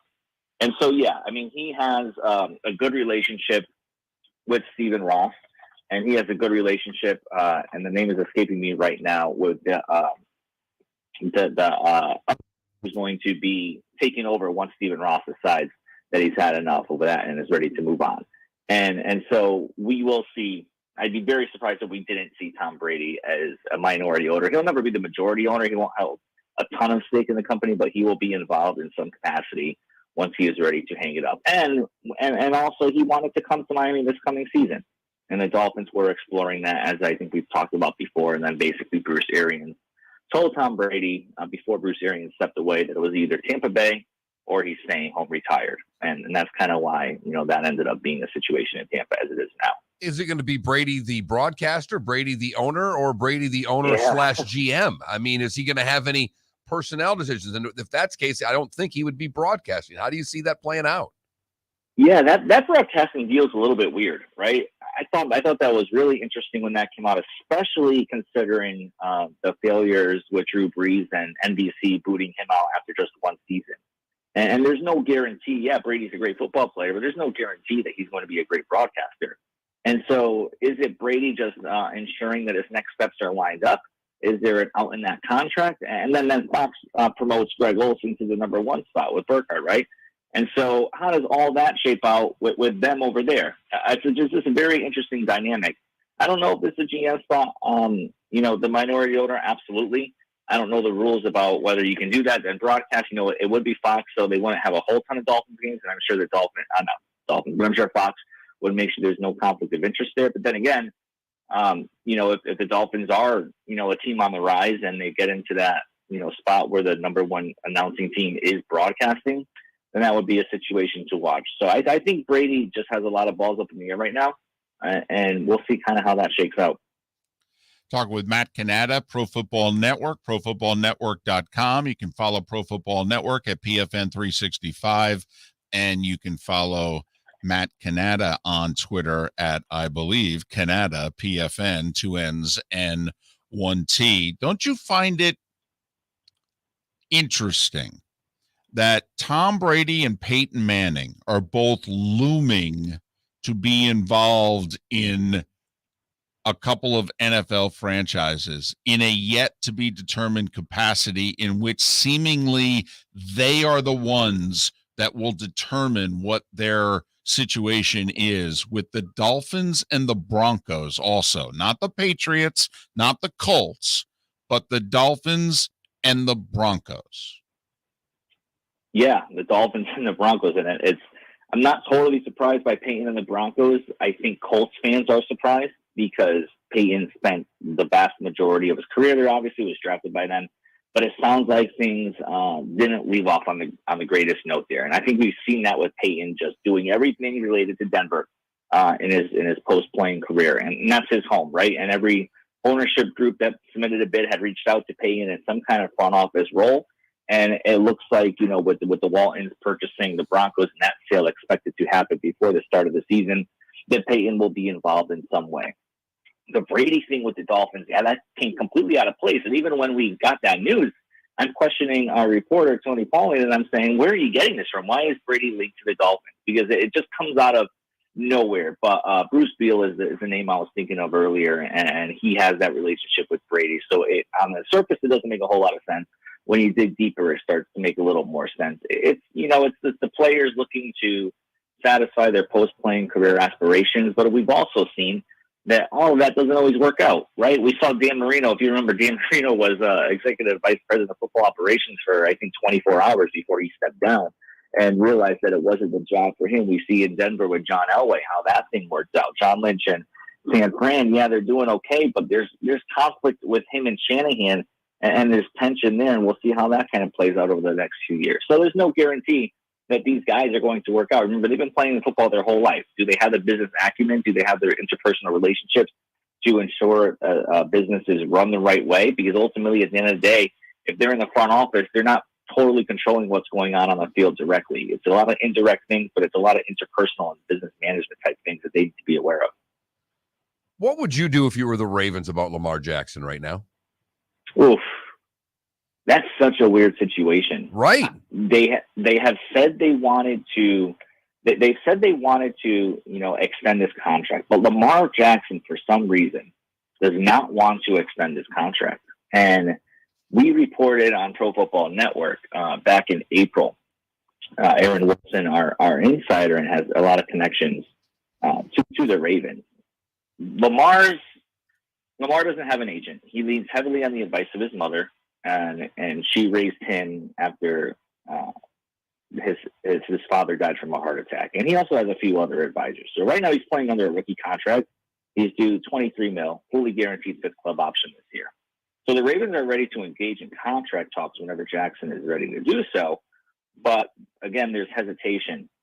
But Lamar has said privately that, and I think a little publicly, that he kind of feels like he doesn't deserve that extension just yet, because he wants to show the Ravens and show everyone, I guess, that he can lead the Ravens to deep into the playoffs and perhaps the Super Bowl. And so whether that's true, whether that's not, and Lamar's looking to maybe kind of force his way out of Baltimore, not totally sure at this point. You know, the teammates love him, the front office loves him, the feeling is mutual. It's just kind of a weird situation right now. Well, and the city loves him too, Matt. I don't know how much you've traveled there in the last couple of years covering the league, but I mean, he is the sports world in Baltimore. I mean, the Orioles have fallen completely off the map. It is entirely a Ravens town, and he is the face of that organization. I mean, there are not many players in the league that have what Lamar has right now. I mean, he literally can put blank piece of paper and pen and say, I'm going to write down what I think is fair, and the Ravens seemingly have to sign it. I mean, if they don't, right, what happens? And the Ravens can keep applying the franchise tag year to year on him. Obviously, that's not good business for Lamar. That's not great business for the Ravens, because you can structure the contract in a certain way to have a minimal impact on the salary cap in the years that you need it. You know, Steve Bisciotti with the Ravens in the front office said that they're ready to sign him when he's ready. And he does not think that something will get done before the season. But you're right. If Lamar names a number and the Deshaun Watson deal creates a wrinkle in it because of the $230 million fully guaranteed contract, Josh Allen, $258 million extension, it just, Aaron Rodgers, his recent contract, it just makes things a little more complicated. But it's also, I think, with Lamar not having an agent, I think that also makes things a little more complicated, because these are high stakes negotiations that are a lot of money. And if you don't have the experience in the game, then it makes it even tougher. Obviously, I know the Rams are the Super Bowl champs, but they went out and spent all the money on Donald. Then they spent it on Cup. Are you inclined to think that their method now is the right way? And I know it's a short sample, but they're kicking so much money down the road. It'll come back at some point, so we think. But as I told David a couple of days ago, I'm done watching salary cap stuff, because I looked at the salary cap before the year deadline, and it looked like 74 teams couldn't field a roster. And now we're signing players for all kinds of money. So I'm done trying to figure out the cap. But do you think the Rams method is going to continue to work? I think so. Because the salary cap keeps growing every year. And the Rams are betting on that fact that it's going to keep growing. And what they're doing, especially with the Cooper Kupp deal, right? He's due $110 million and $75 million total guaranteed over the next 5 years. But what they're doing is they're doing it in a way so it doesn't impact the salary cap for several years. And so by that time, though, the salary cap, based on the booming popularity of the NFL, based on new TV deals, based on everything else, the salary cap is going to grow and grow and grow. So right now, it seems like, okay, in 2 years from now, it might do this, this, and this. But in reality, it's only going to do this. So the Rams are betting on that.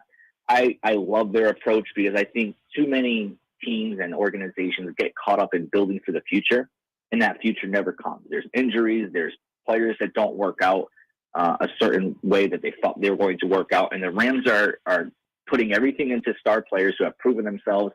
They're forgetting the draft picks, which are basically, sometimes just crapshoots and throwing a lottery ticket up in the air and seeing what happens. And I think more teams should be like them. But they're not, though, right? I mean, the Saints did it and the Rams have done it.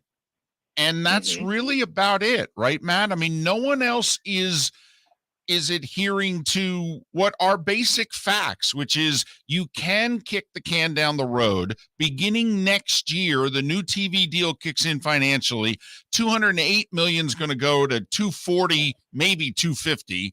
By 3 years from now, it might be $300 million. I mean, there will be plenty of money, and draft picks are a crapshoot. I mean, the facts seem to be right there, yet there only seems to be two teams operating this way. Yeah, and I think it's it also can be looked at the owners, right? Because what the Rams are doing, they're putting a lot of cash up front. And Stan Kroenke obviously has a lot of cash.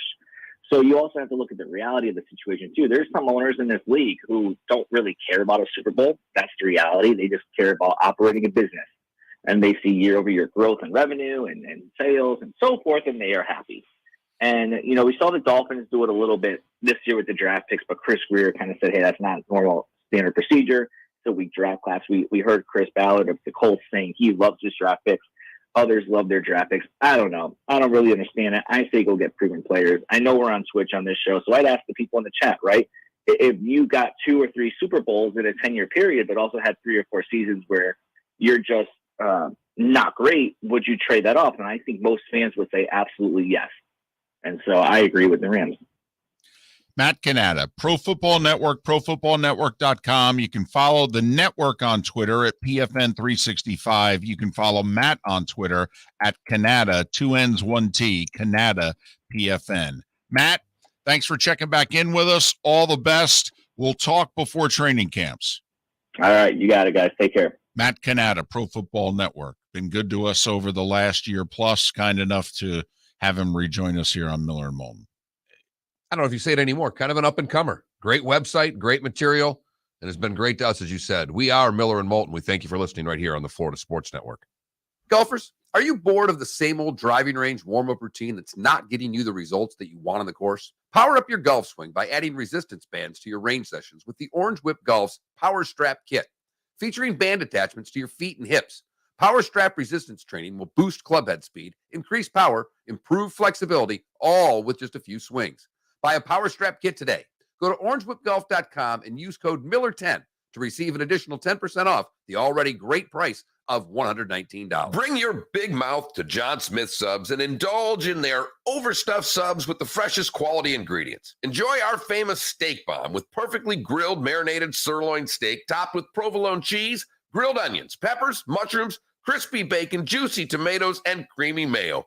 Boom! Made-to-order crispy fries can be paired with the Gator, the Cuban, the Chicken Bomb, or the Italian. Love local. Eat delicious with John Smith Subs. Find a John Smith Subs location near you today. David Moulton for Napa, Napa Auto Parts, and Napa Filters. Insist on Napa filters for your vehicles, or if you're a do-it-yourselfer, only buy Napa filters. Napa has a filter for almost anything on earth that moves, whether it's motorcycles, foreign and domestic cars, vans, SUVs, earth-moving equipment. You get the idea. Napa Auto Parts, Napa filters. Insist on them for your vehicles, or if you're a do-it-yourselfer, only buy Napa filters. Mark Miller for SWFL Golf Carts, or online, flgolfcarts.com. If you're looking for a golf cart, an e-bike, or an e-motorcycle, go visit Alex and the gang at SWFL Golf Carts. flgolfcarts.com online. Check out their whole inventory. If you're looking for a custom cart, they can take care of you. 2-seater, 4-seater, 6-seater, they've got you covered. E-bikes, nobody better for value and service. E-motorcycles, check them out. Again, flgolfcarts.com. flgolfcarts.com. Mark, we're playing golf. Saturday, June 11th, a scramble at the West Bay Club in Estero. Go to floridasportsnetwork.com to sign up now. I'd like to thank Budweiser, Twin Peaks, and Southwest Florida Golf Carts. Got some good stuff there, flgolfcarts.com. Where are you going to go? floridasportsnetwork.com. Sign up for our tournament Saturday, June 11th, a scramble at the West Bay Club in Estero. Your golf will include your foursome and a chance to have lunch and awards after. Sign up at floridasportsnetwork.com. Golfers, are you bored of the same old driving range warm-up routine that's not getting you the results that you want on the course? Power up your golf swing by adding resistance bands to your range sessions with the Orange Whip Golf's Power Strap Kit. Featuring band attachments to your feet and hips, Power Strap resistance training will boost club head speed, increase power, improve flexibility, all with just a few swings. Buy a Power Strap Kit today. Go to orangewhipgolf.com and use code Miller10 to receive an additional 10% off the already great price of $119. You are listening to Miller and Moulton on the Florida Sports Network.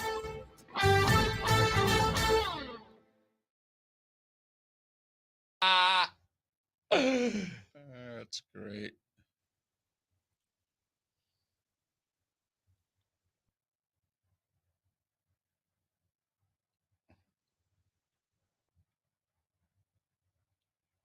the world was Machado thinking?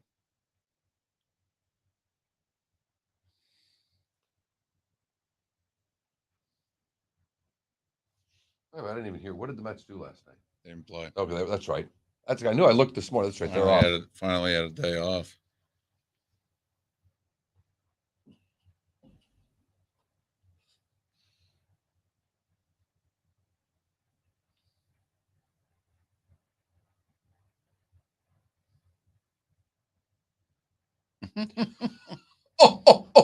Oops.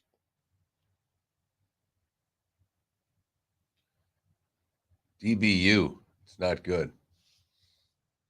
Dallas Baptist. Yeah, there you go. I was trying. I knew I was getting there.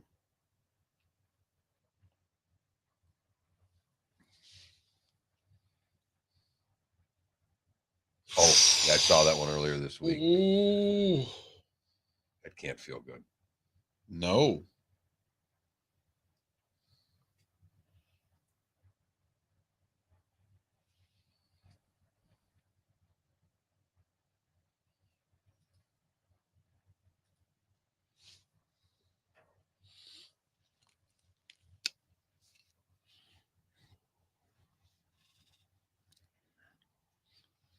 I don't know who this guy is, but CNN tweeted out that David Attenborough has received his second knighthood for services to television broadcasting and conservation.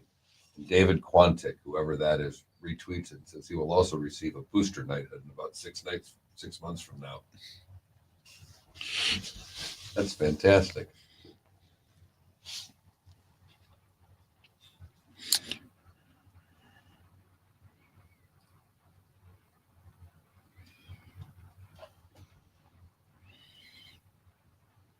Hey, the Belmonts tomorrow.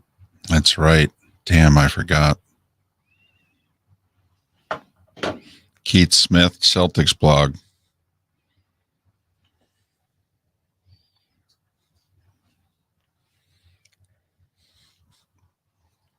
What are you choking yourself over there? I love Cheez-Its. They're so damn good.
Keith is on the phone.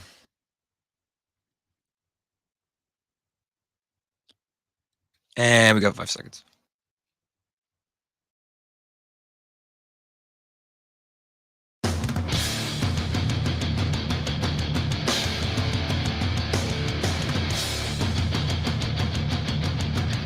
You are listening to Miller and Moulton, exclusively on the Florida Sports Network. And now, here's Mark Miller and David Moulton. Final hour of Miller and Moulton. If you're in Lake City and surrounding areas, Tampa, St. Pete, Port Charlotte, and Venice, halfway home if you listen in the 239 to Miller and Moulton on the Florida Sports Network, floridasportsnetwork.com. Keith Smith's been good to us over the years. Covers the NBA, Celtics blog, Spot Rack, NBA's front office show. He's part of all three. Follow Keith on Twitter at Keith Smith NBA. Keith Smith NBA. Keith, it's David and Mark. How are you this Friday morning? I'm doing great. Thanks for having me. What conclusions are you pretty confident in that you can say after 3 very different games of this series? There's a few. If the Celtics don't throw the ball all over the gym, the Warriors are having a really hard time stopping their offense.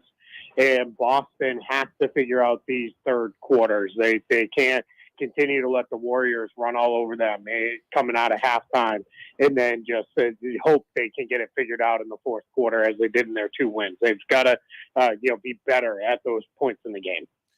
Keith, why is the third quarter going like that? I mean, this is unusual to see just one quarter where one team completely controls it in the manner that Golden State is. What do you attribute it to?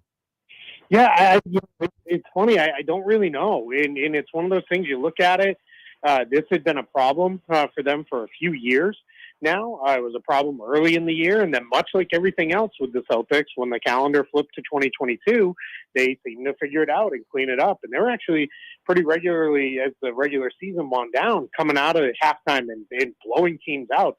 They're almost doing what the Warriors have done historically throughout the course of this run. But they've now in the playoffs, this has cropped back up as an issue. I don't know if they're not warming up properly. I'm really not sure what it is, but it's definitely an issue for them.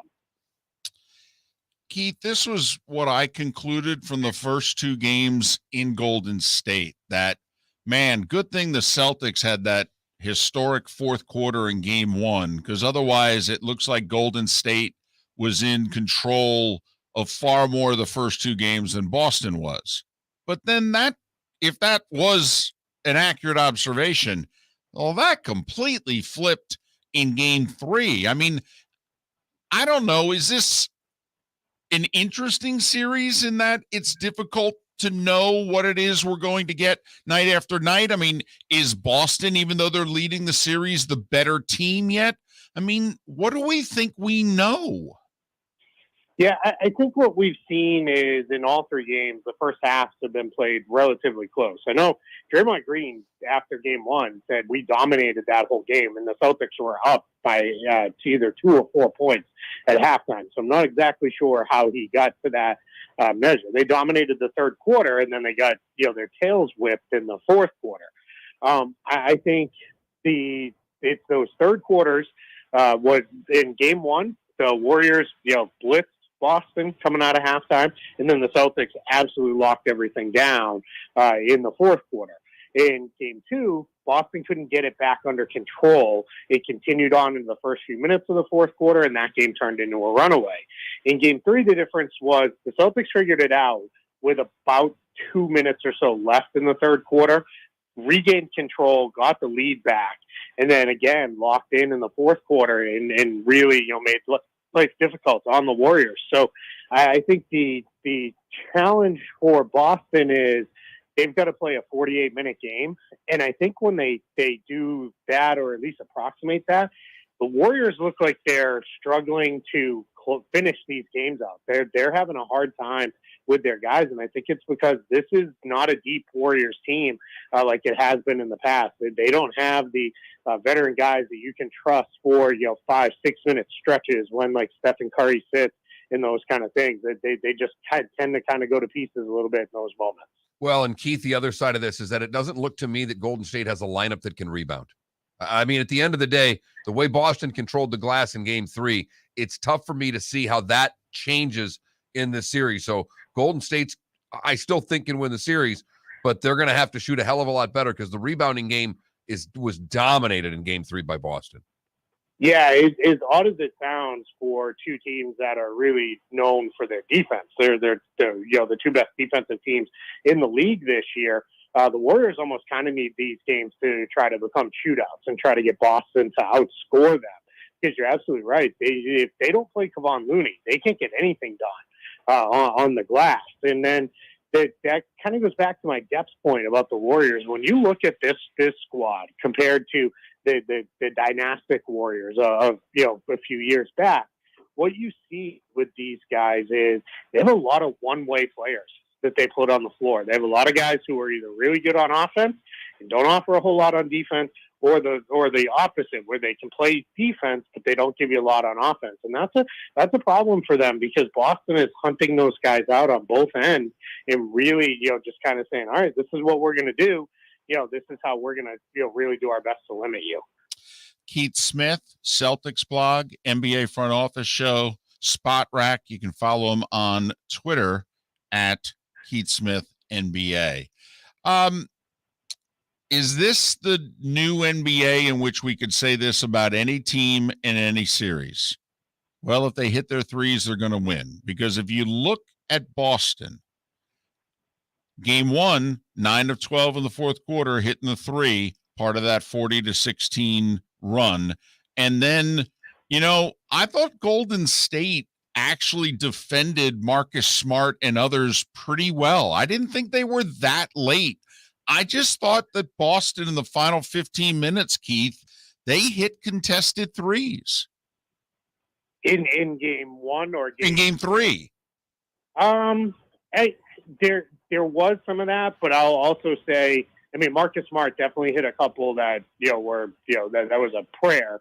One banked in, and then the one he didn't hit it, but he got it on the rim, and they got an offensive rebound out of it. But also, Marcus Smart drove Stephen Curry over and over and over again. This was game 3 was the first time they really said, "All right, Steph, we're going right at you on the offensive end of the floor. We're going to make you defend." And even if the goal was just to wear them out a little bit, they did that. So that's the one thing I would say Boston has seemingly now figured out is, all right, you know what? As long as we can keep control of the ball when we drive, they have nothing to stop us, getting downhill. Jaylen Brown started it in game 3 in the first part with that. But yeah, I think you're right on your point on the 3-point shooting. It's not to be the cliche that everybody laughs at and everything, but in a lot of ways it is a make or miss league. You want to make it as difficult on the other teams as you can, but if shots are going down, there's not a whole lot you can do. We all know Draymond Green was terrible in game 3. I expect him to be better tonight, but what did Boston do in your estimation to slow him down? Because Golden State, in a lot of ways, will go with him passing the ball and the things he does away from the ball. It seems to me that he's deathly afraid to shoot right now. But other than that, what did you think Boston did so well to really limit what Draymond does so well? Yeah, when they were on offense, the Celtics just stayed away from him. There's a clip from the second half where Marcus Smart, I believe, was trapped. He was almost 20 feet playing off Draymond Green, and that destroys the Warriors' off-ball action. We're focused right now on Stephen Curry as the pick-and-roll ball handler, dribbling into those pull-up threes. What the Warriors really excel at and what they've been great at for years is their off-ball stuff. It's everything that's happening away from the play. But when Draymond has the ball out around the arc, the Celtics forget it. And they're also willing to live with him driving and trying to make layups too. They're not worried about that either, because he either misses them or he gets in there and he's looking to pass. So they're really they're giving him the Ben Simmons treatment in a major way. And it's really making him have some issues and the Warriors offense have issues. On the other end of the floor, when he's defending, they just didn't get caught up in his nonsense. They did in game 2. They let him get in their heads. He really, his physicality and all the stuff he was doing that wasn't really related to playing basketball, really bothered Boston. Now, in game 3, Jaylen Brown came right out and said, all right, you want to try to get physical with me? You got to catch me then first. And he blew right by him over and over again. And you're starting to see at moments the Warriors are starting to show their age a little bit. Keith, seen 2 Boston adjustments. One on offense, they're going right at Curry, and defensively, they're really laying off Draymond. Kind of wondering, what is it? What is one thing you think Golden State can do in terms of making an adjustment? The only stat that jumps out to me is that when Tatum passes the ball, the Celtics are shooting 70% off of his passes. I'm almost wondering, if you're Golden State, do you let Tatum score 40, but make sure that he doesn't let 2 other guys score 20? Yeah, that's definitely a possibility. I think what you have to do with Tatum is you have to kind of show him that wall when he drives, because it's now we've seen they don't really have somebody who can keep him from getting downhill to the rim. And what you want to do is wall him off a little bit and see if you can bait him into taking more jumpers.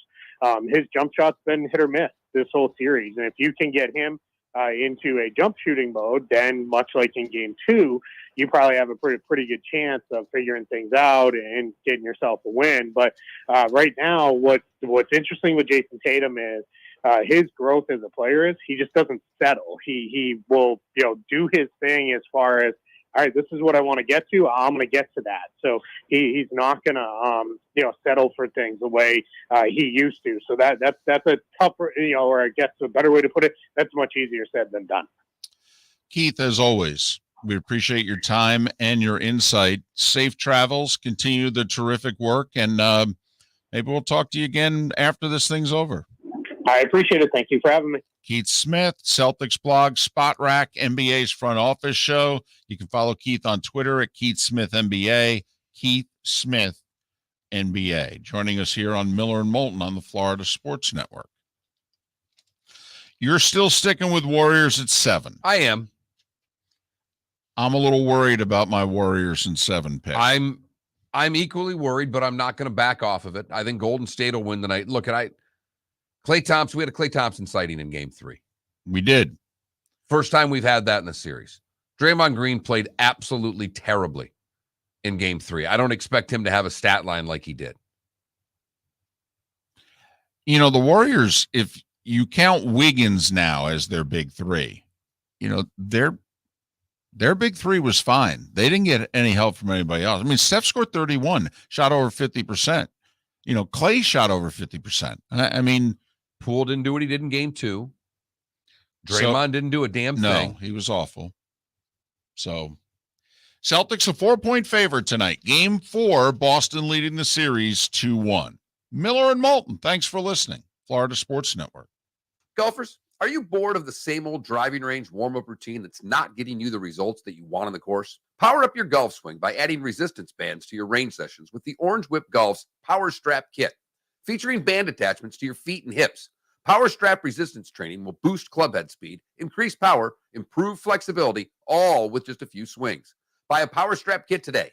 Go to orangewhipgolf.com and use code Miller10 to receive an additional 10% off the already great price of $119. David Moulton for Napa Auto Parts, and Napa Filters. Insist on Napa Filters for your vehicles, or if you're a do-it-yourselfer, only buy Napa Filters. Napa has a filter for almost anything on earth that moves, whether it's motorcycles, foreign and domestic cars, vans, SUVs, earth-moving equipment. You get the idea. Napa Auto Parts, Napa Filters. Insist on them for your vehicles, or if you're a do-it-yourselfer, only buy Napa Filters. Mark Miller for SWFL Golf Carts, or online, flgolfcarts.com. If you're looking for a golf cart, an e-bike, or an e-motorcycle, go visit Alex and the gang at SWFL Golf Carts. flgolfcarts.com online. Check out their whole inventory. If you're looking for a custom cart, they can take care of you. 2-seater, 4-seater, 6-seater, they've got you covered.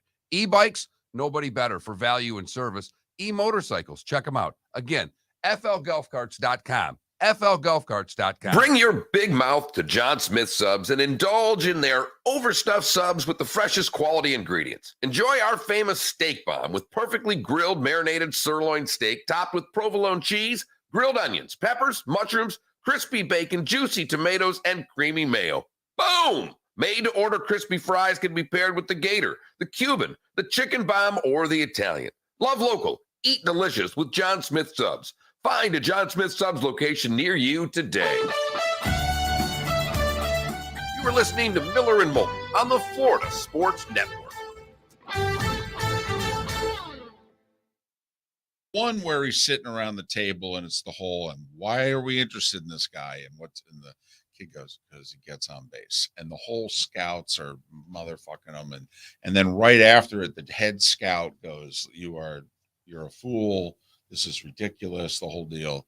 And he ends up firing him because the scout, he says, I'm not going to fire you. And the head scout's like, oh, really? That's nice. And they kind of put their hands on one another and what have you. And so he says, well, now I'm going to fire you. But it's a great 10-minute scene in the room in which why it is that he wants to sign certain guys and draft certain guys. I got to see that. That's one I got to see. And so I caught it. Well, now I'm even more jacked up. That's funny. And so now it's like 11:35, and I'm, looking at I'm going, well, if I go to bed right now, it's 5 hours max. Okay. Did you get most of that done during the game? Oh, the 2 intermissions. Totally. Absolutely. I've been now doing right when I put Maddie to bed. I actually watch. This takes me, if I do it right, takes me 25 minutes. Yes. Yeah. If I do why it right, it was taking me an hour. Right. Well, then that's why. Yeah. So I went up second period. I actually didn't watch a ton of the second period because not much happened, David. I had it on. Right. I was listening to it. But McDonough is so obvious if something's going to happen. His voice starts cracking his voice. I just have to turn my head. But I was doing that during the second because that's when I put her to bed. But I've got myself in that rhythm. And it's funny, 2 nights ago I forgot. And he goes, "Hey, did you do your work?" Ran upstairs. I'm like, "Thank you." Guys, I haven't seen but 2 movies in the last 20 years. And when it's so bad now, I don't even watch television anymore. Our television is never on unless my daughter's watching shows or it's a sporting event. I totally could go to cutting the cord now. I don't even watch TV. Really thinking about YouTube TV. Yeah, Drutharian, I saw it too. Someone sent it to us. It's awful. Dude should be thrown in jail because that's a sucker punch. Some Ranger fan cold cocked. Somebody sent it to us on Twitter. It's awful. That's awful. It's on Twitter. That's awful. It's awful. I hope the guy gets arrested.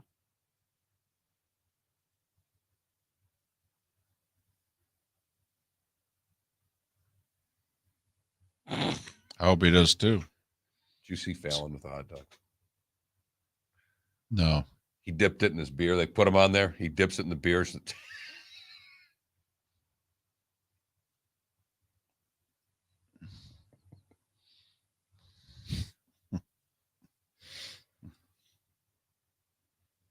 I may wear my Saginaw Gears jersey tomorrow. Okay. Be hot. It's the only problem.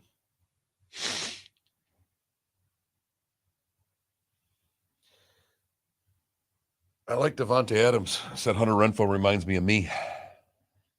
Pretty good compliment. Considering you just signed a 2-year, $32 million deal.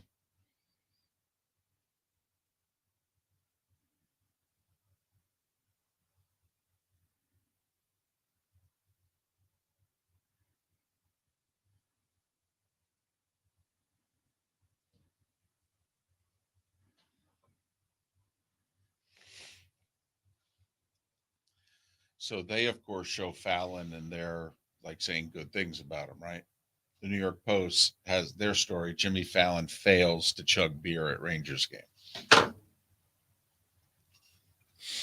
So, I mean, just all perspective, I guess, isn't it? Well, and and they lost. And they lost. Well, but also that all those late night hosts, the Post sees as liberal. So, can't say anything good about any of them. Yeah, I'll talk about it in the next break. What do you want to talk about here?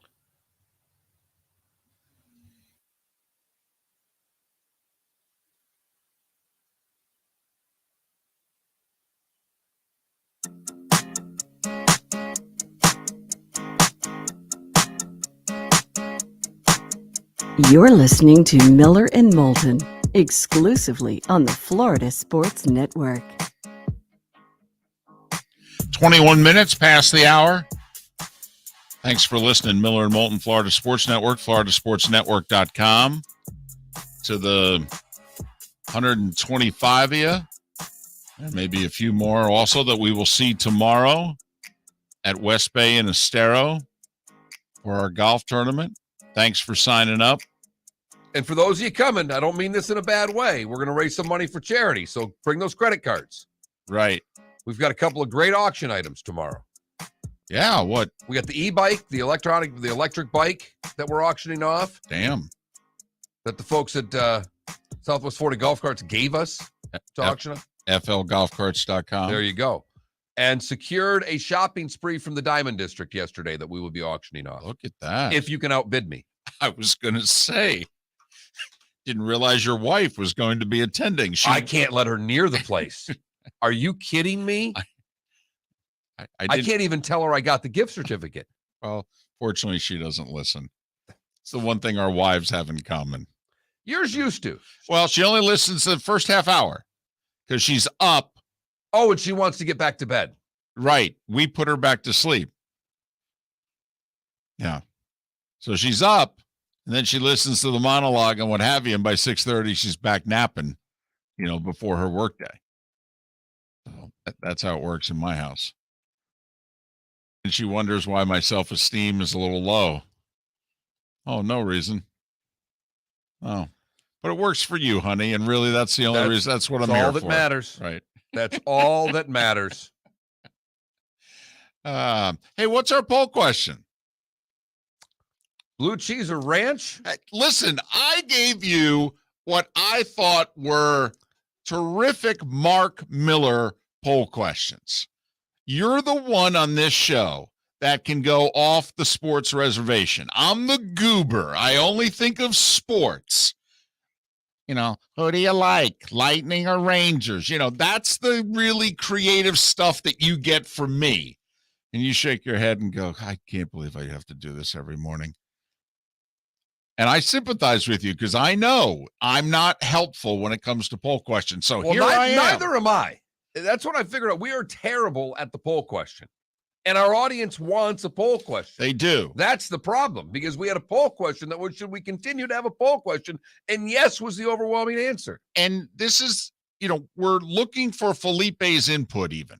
I reached out to Felipe early in the show with my ideas. What do you think, ranch or sour cream? All right. And he was engaged, but he said both. Right. Yeah. Hey, both. No. Yeah. No. Cheese. Ranch or blue cheese? You know what? I'm putting it up. Ranch or blue cheese? Put it this way. Can you hold on for 3 minutes? Fine, Okay. Anybody order both? And that's why we said, come on, that's ridiculous, because we never heard of people who, now, sometimes if you go out. Table, sure, yes, but not individually. Because, right, like I'm a ranch person, but my wife's a blue cheese person, so we would get both. But, we're asking individuals. And so you're the only person that I know of who chooses yourself. If you were sitting there with a dozen wings, you would have one thing of ranch and one thing of blue cheese. Yes, because here's the thing. There are some places that just have really good ranch or really good blue cheese. But ranch and blue cheese are ranch and blue cheese. They're both good with wings. But if I had to choose one, I'd probably choose blue cheese. And I think ranch should be illegal with chicken wings.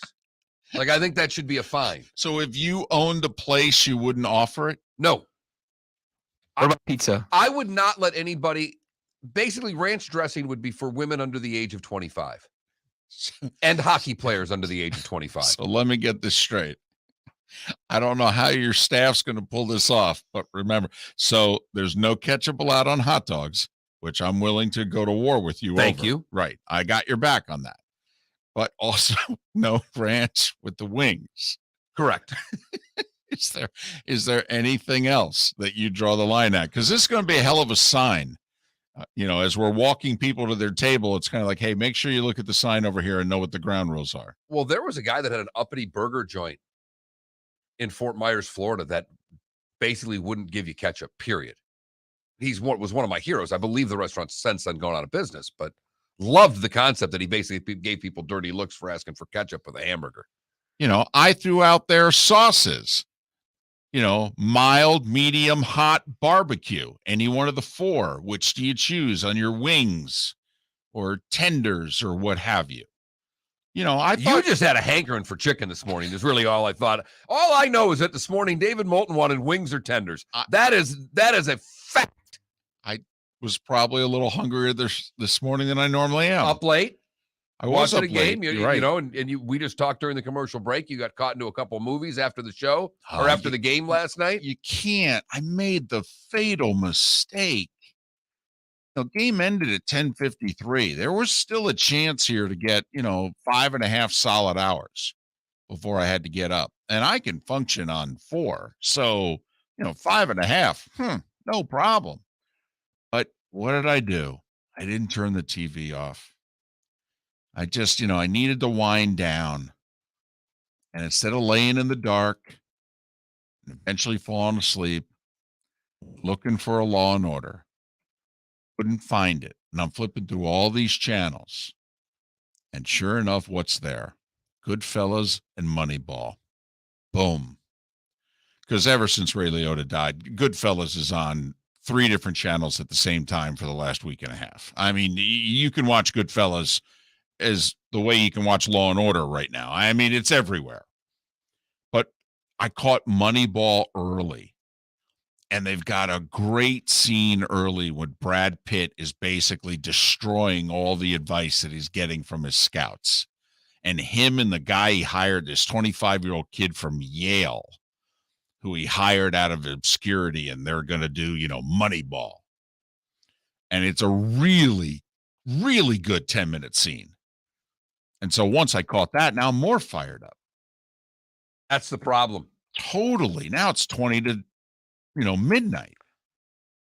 And I'm fired up. I mean, I almost went on a food run. I was so fired up. And I'm like, listen, Moulton, you can't do this. You won't get to sleep till 2. You'll be useless for them. You almost went on a food run? Yeah, absolutely. What were you thinking of? It didn't matter? Just the first drive-through that was open? Or a Wawa run? It was going to be either Wawa or Mickey D's. All right, that would have been the choice. I'm proud of you, and I'm also disappointed in you at the same time. Because it's one thing when there are lots of people in the house to try to pull off leaving and go get food, but as your house is, and I don't know if, there's only 2 of you now, so it's not like you couldn't sneak out and not. Oh, yeah. Well, and remember, she sleeps on the other side of the house. Right. It's, with a dog, 2 cats, and a kid, it's hard for me to make that run. When in the single days, I could get to Circle K and back with a pint of Ben & Jerry's in a commercial break if I had to. Well, and I don't know about you, but you have to have a fallback if you get caught. And my fallback always was I couldn't sleep, so I just went to fill up the tank. Because my wife's big on, once it gets to half tank, she's like, oh, we got to fill it up. So that's my thing. It's like, honey, I couldn't sleep, so I filled up your tank. Since my car beeped with the fuel light on the ride to work this morning, I'm pretty sure that would never work in my household. So I love that's my fallback. I love your fallback. That's my fallback. I don't have that, and that's all I can do is throw some coffee grounds over it. That's the best I can come up with these days. Think about what you've learned, listening to this show. A, how to fold up the empty bag of chips and put it back in the without getting caught. Okay. B, how you stash what you've eaten at the bottom of the garbage, which I think most guys are, pretty good at. Yeah. If we haven't majored in it in college, we've minored in it. But you have to have the fail-proof excuse when you go on a late food run. And so try it. All right. Well, I couldn't sleep. So what you do also, if you have 2 cars, take your wife's. All right.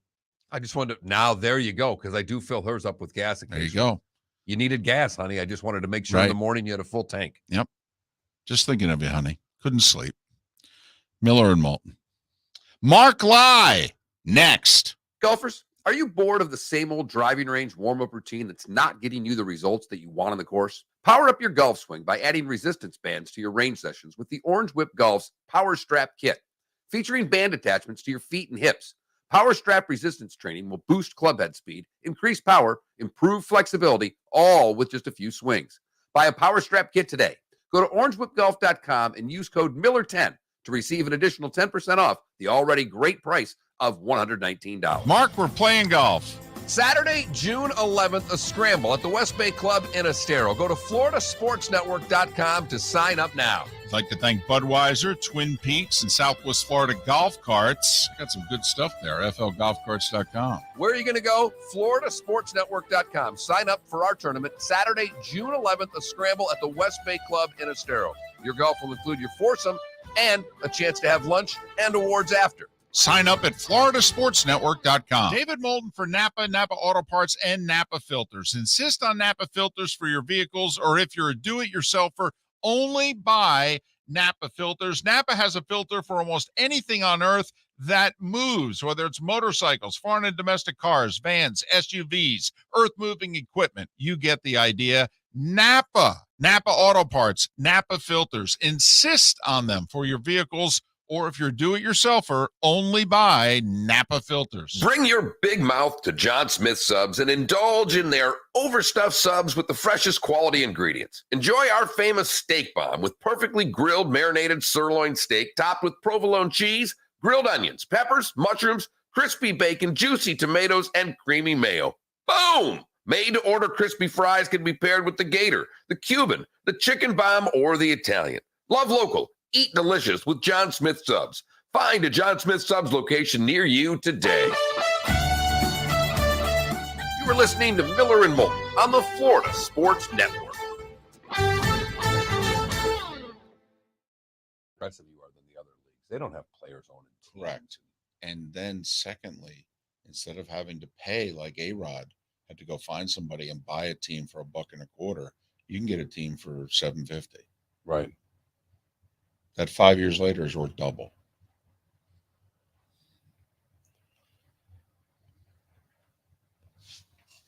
How much do you think an expansion fee would be in the NBA? An expansion fee? Yeah, like think about it. LeBron says he wants to own a team in Vegas.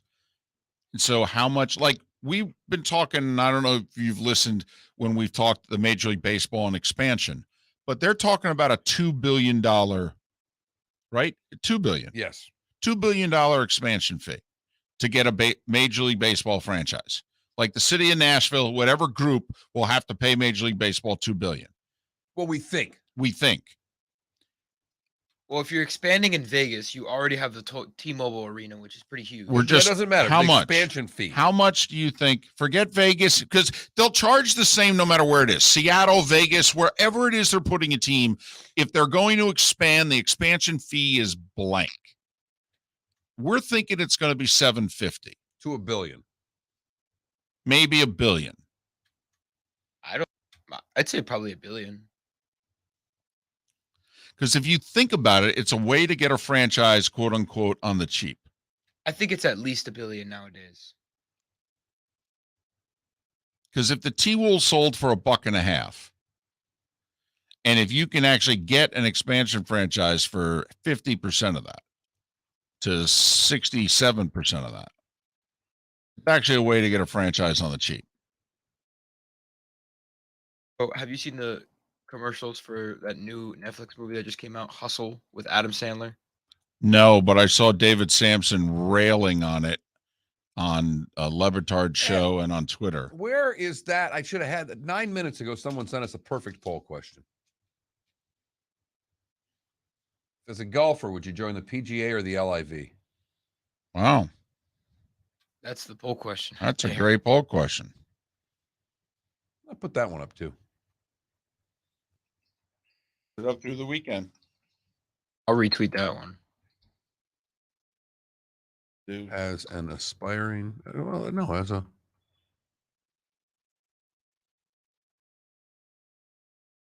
By the way, did you see Freddie Freeman's reaction to the intentional walk on Trey Turner?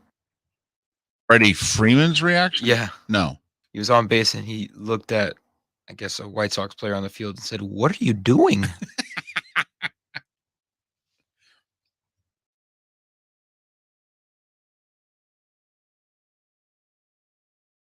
That's a great question.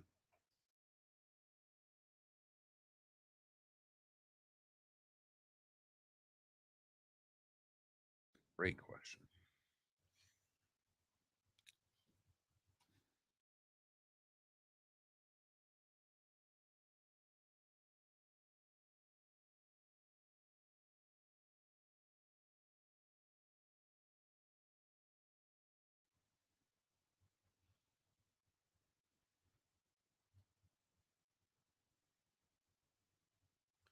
Now I got to go back to that Mark Miller and vote on these.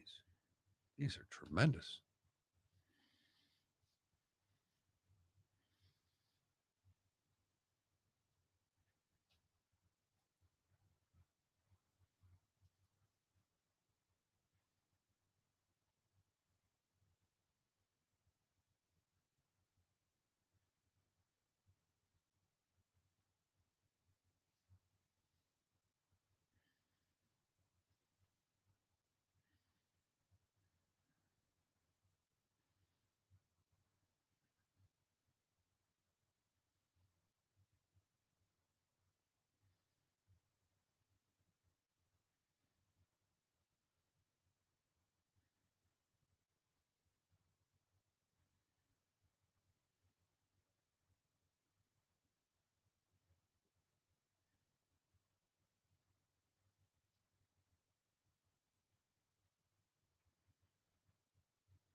Come back.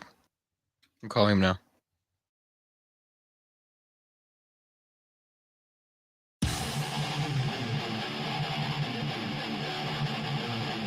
You're listening to Miller and Moulton, exclusively on the Florida Sports Network.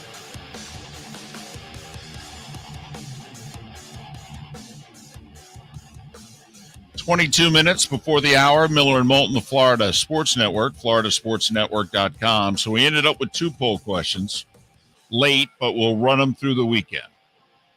Yeah, because one of our listeners did a hell of a lot better job than you and I did. Which is usually the case. And let's be honest, we came up with, ranch or blue cheese. Right. Hard hitting. Texter sent to the line, as a golfer, what tour would you join? The PGA Tour or the LIV Tour? That's a good question. I put that one up too. floridasportsnetwork.com is where you can go to vote. Mark Lai is kind enough to join us once again. I mean, we like Mark, but I love his Twitter handle, Let It Fly, FLYE. You see what he did there? Hey, Mark. Hey, how's it going, guys? Well, it's going great. Thanks so much for joining us. All right, 2-part question here. As a player and a broadcaster, you've been associated with the PGA Tour for how many years? Since 1977, I'm sad to say. Okay. Well, hey, come on now. Beats the alternative. At least you're around to say it. Come on. Yeah, that's right. But I ask obviously so that everybody knows how long that the PGA Tour has been a part of your life. It's been a part of your life for nearly 2/3 of your life. And I just wanted everybody to know that as we now get you to talk about what it is that you are witnessing over these last few days. Well, look, I've been a fan of the PGA Tour, but something had to change, and it has changed. And I'm sorry, but I'm on the side of players, and I honestly feel like they have been shrouded under the non-compete laws, antitrust, or whatever. I've always felt like there wasn't enough player representation, and it's always been with the tour, my or the highway. And I'm sorry because I played solid golf for the tour for 18 years, and as a member, I keep paying my dues, and that way I can get great parking, and I can go to the Masters, and I can take my family to any golf event. But I'm not really proud of the way that Jay Monahan and the PGA Tour is handling this whole situation, because I think that when they say if you play in another event against our wishes, we're going to ban you forever, I don't know what kind of capital you build up if you're Phil Mickelson and you've been an honorary a member of a tour that has helped the tour for 31 years, and now they want to just throw them out. I understand you may be a Phil fan, you may not be a Phil fan, but I just don't think it's right that they can say, if you play in one event, you are banished from this tour. And to me, that shows tremendous weakness, because knowing Greg like I know him, I knew Greg Norman before he was Greg Norman. He's a man of principle. You may love him or hate him, but he did a lot for this game. He was like the Tiger, okay? He was Tiger. He was Jack. He was Arnold Palmer. Well, he wasn't Arnold Palmer, okay? I'll jump in there. But Greg was the man in the 80s. So this guy is known, Dean Beeman, Tim Fincham, all these guys, and he's never felt like the players had representation. So, I think now the game has changed, and we all know now how valuable this game is as players, and now definitely the PGA Tour knows how valuable it is, because this thing's a game changer. Mark, how many other players, are you hearing whispers? You see Koepka's brother out there. Like I said on the show today, I think Brooks Koepka joins this tour. I don't know exactly when, but I think after the U.S. Open, I wouldn't be at all surprised to see Koepka. How many more defectors do you think you'll see between now and their next event in Portland? Boy, I would say 10 to 15 players that you probably really know. I mean, I don't know why Adam Scott hasn't joined yet. I don't know why Justin Rose hasn't joined yet, unless his contracts are such that if you do join that tour, you're gone. And I think that shows tremendous stupidity when RBC fires, Bryson. Johnson. Oh yeah. Yeah. And what about Bryson? I don't know. Somebody, you help me on this. I was on a plane all day yesterday, and I know there was some news about Bryson. Yeah, he jumped. He and Patrick Reed jumped yesterday and lost all their sponsors. Right. And then Rocket Mortgage dumped Bryson. That's the one. Yeah. That's the one. Okay. So anyway, to me, I think Ricky Fowler ought to be going. Any international player, and they don't owe any allegiance to the PGA Tour. I mean, Lee Westwood is totally spot on.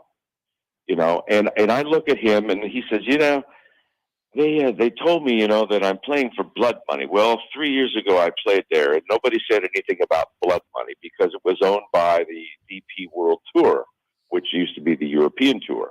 And now that they've jumped ship and they've gone to be the Asian Tour, now all of a sudden it's blood money. So the blood money thing just doesn't, it doesn't compute, because if you want to talk blood money, let's go to the NBA, let's talk about other sports, and let's talk about Nike, and let's talk about all these other places that do business with people that are not, above board. So that's what I think, these players are going to figure it out. I just think they're going to figure it out. For Harold Varner, I'm told, was offered $38 million to play. He won the Saudi tournament this past year. And so they offered him $38 million. And this guy, his name Dan McQuilkin, he's a caddy out on the PGA Tour, used to be. He says, look, don't criticize this guy if he does jump, but he did jump. But he said, this guy could be slagging, he could be a caddy himself in 2 years. He could be off the tour. So I think, when we're talking real money like this is real money. $38 million for a guy that hasn't won on the PGA Tour. Stop it. Well, you've got to jump. Listen, Mark, there were rumors yesterday that people think that ultimately he's going to. That, they're going to keep 38, will become 40, or it'll become 42 or whatever. And that, I saw a rumor mill yesterday in which they think, possibly Bubba Watson, Harold Varner, that there could be others. We're talking the PGA Tour versus the LIV Golf Series with Mark Lai. You can follow him on Twitter at Let It Fly, FLYE, to go with Mark Lai. All right. Can the PGA Tour be double-barreled here, where publicly they just say, you guys suck, you're banned for life, but privately, isn't Tiger and Rory and JT and them going to be like, hey, we should be making more money, and why are you holding on to 750 to 800 million on the side here? If it's our tour, shouldn't that be our money? It's the way I've felt all the time. They hold it over our heads. They say if you don't go by our rules, your pension money could be at risk, because our pension is not a real pension. It's an unqualified pension plan, and it comes as assets of the tour. As the PGA Tour members, the PGA Tour, hierarchy, like Fincham and like Dean Beeman and like all the people that run that, their pension plans are in stone. Ours is up for grabs.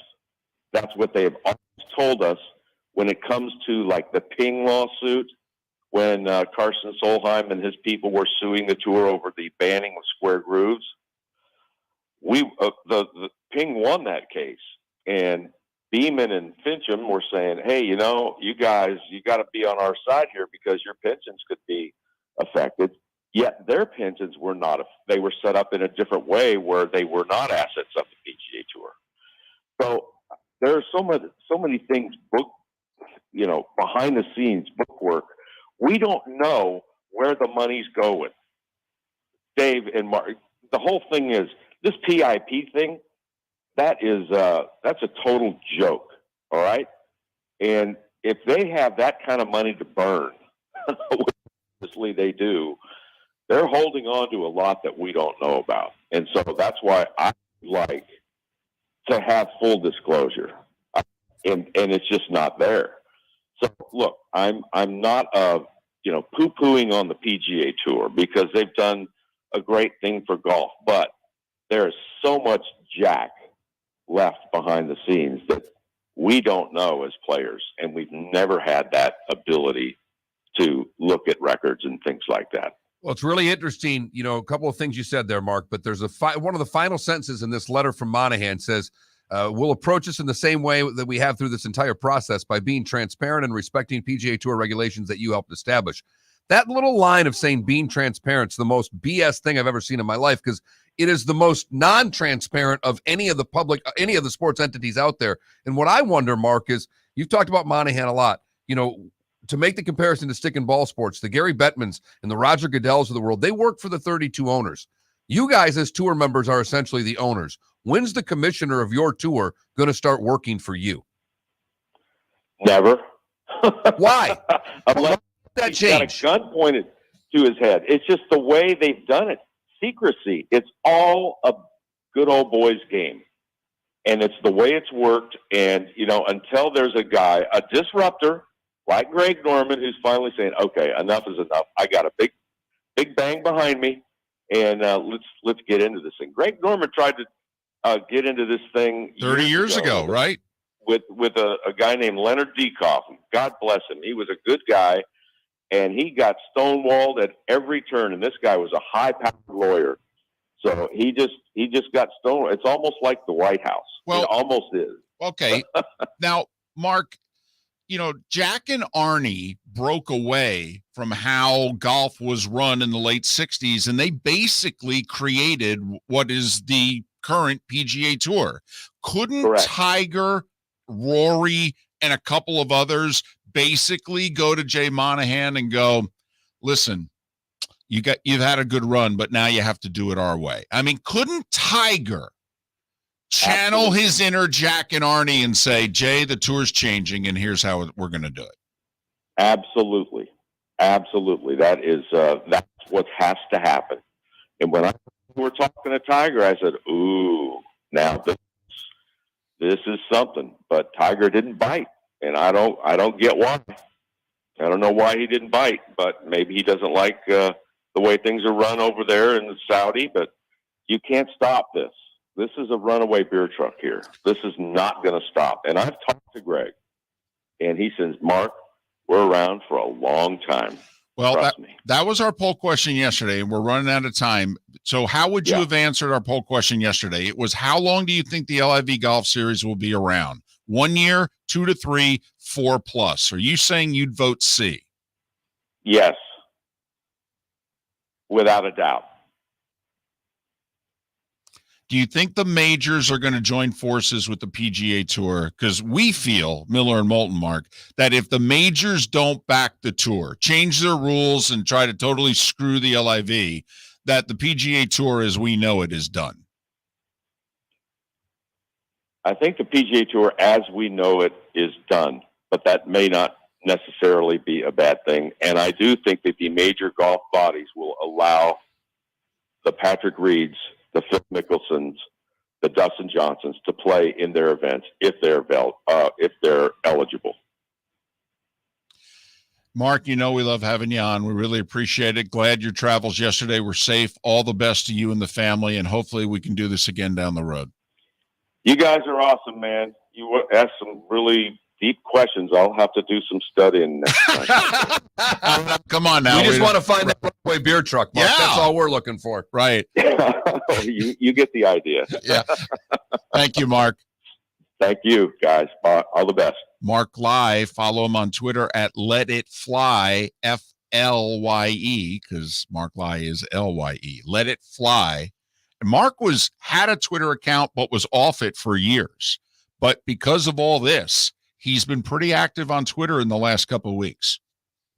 1977, he's been involved with the PGA Tour in one form or another. It sounded so torn because he knows that the tour has given him most of what a good life. Given him everything he has, right, a good essentially. Life. Right. But he also sees the problems that the tour has. Fascinating to me when I asked him about, comparing to Goodell or Bettman, and his answer was, didn't waste a nanosecond. No. Never. It's interesting that he thinks deep down the players can't get their power. He thinks maybe Tiger could do it, but you could hear it in his voice. He just doesn't think Tiger will do it. Miller and Moulton. For those going away, have a great weekend. The bonus hour is next. David Moulton for Napa Auto Parts, and Napa Filters. Insist on Napa Filters for your vehicles, or if you're a do-it-yourselfer, only buy Napa Filters. Napa has a filter for almost anything on earth that moves, whether it's motorcycles, foreign and domestic cars, vans, SUVs, earth-moving equipment. You get the idea. Napa Auto Parts, Napa Filters. Insist on them for your vehicles, or if you're a do-it-yourselfer, only buy Napa Filters. Mark, we're playing golf. Saturday, June 11th, a scramble at the West Bay Club in Estero. Go to floridasportsnetwork.com to sign up now. I'd like to thank Budweiser, Twin Peaks, and Southwest Florida Golf Carts. Got some good stuff there, flgolfcarts.com. Where are you going to go? floridasportsnetwork.com. Sign up for our tournament Saturday, June 11th, a scramble at the West Bay Club in Estero. Your golf will include your foursome and a chance to have lunch and awards after. Sign up at floridasportsnetwork.com. Golfers, are you bored of the same old driving range warm-up routine that's not getting you the results that you want on the course? Power up your golf swing by adding resistance bands to your range sessions with the Orange Whip Golf's Power Strap Kit. Featuring band attachments to your feet and hips, Power Strap resistance training will boost club head speed, increase power, improve flexibility, all with just a few swings. Buy a Power Strap Kit today.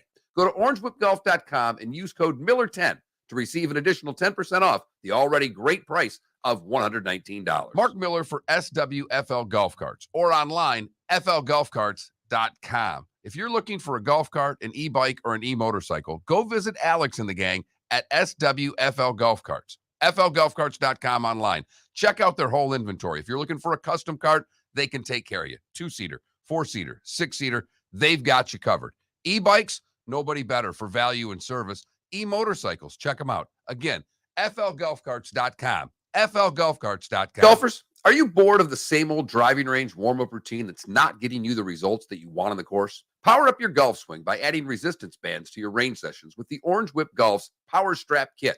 Featuring band attachments to your feet and hips, Power Strap resistance training will boost club head speed, increase power, improve flexibility, all with just a few swings. Buy a Power Strap Kit today. Go to orangewhipgolf.com and use code Miller10 to receive an additional 10% off the already great price of $119. Bring your big mouth to John Smith Subs and indulge in their overstuffed subs with the freshest quality ingredients. Enjoy our famous steak bomb with perfectly grilled marinated sirloin steak topped with provolone cheese, grilled onions, peppers, mushrooms, crispy bacon, juicy tomatoes, and creamy mayo. Boom! Made-to-order crispy fries can be paired with the Gator, the Cuban, the chicken bomb, or the Italian. Love local. Eat delicious with John Smith Subs. Find a John Smith Subs location near you today. You are listening to Miller and Moulton on the Florida Sports Network.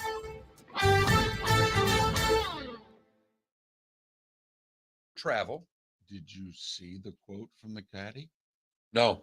One of the caddies was interviewed and said, hey, what's it like? They go, oh, it's amazing. It's amazing. We're invited to all the parties. Yeah, I knew they were invited. They go, we stay at the hotels. But think about that for your player. That's saving you another $100,000 a year. It's another $100,000.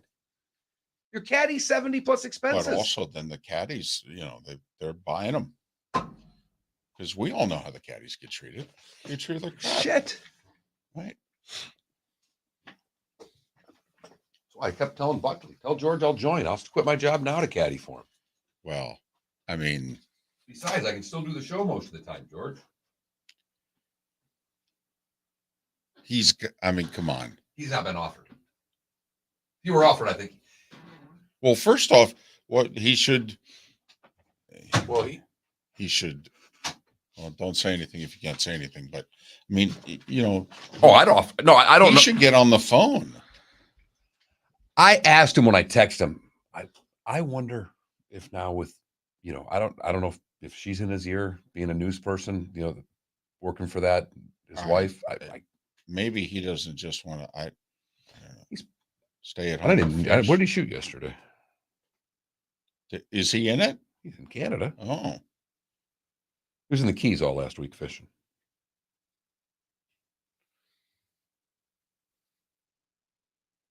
Oh yeah, +4. T115. Oh no, +8. +8. so where did he shoot? Is that 80? But I asked, I go, why is he even He'll doing WD. this? No, he won't. Apparently not, because what? Oh my God. 40-38. Parse that. He won't, because part of playing in these helps, even if you show up and don't make a cut, your benefits and all that stuff. Okay. Buck was telling me, like, why is he even doing this? He goes, well, it's, because he ain't gonna. We're not even talking about winning. I go, but can he even make? He can make. He goes, come on.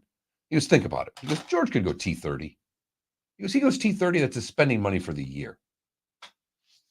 He goes, would you take a chance on 20? I'm like, you know what? It's a dadgum good point. Oh, I understand, but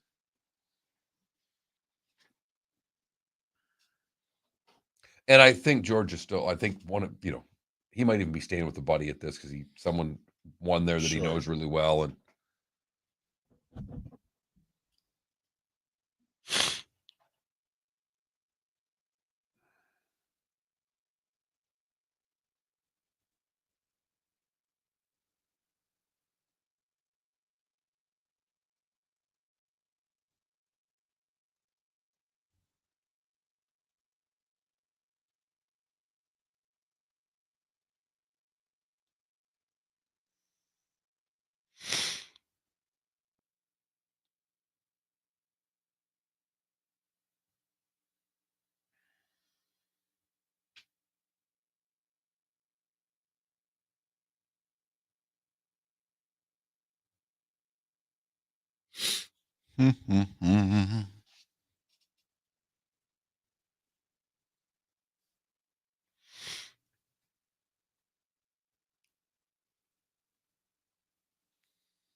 Let's go.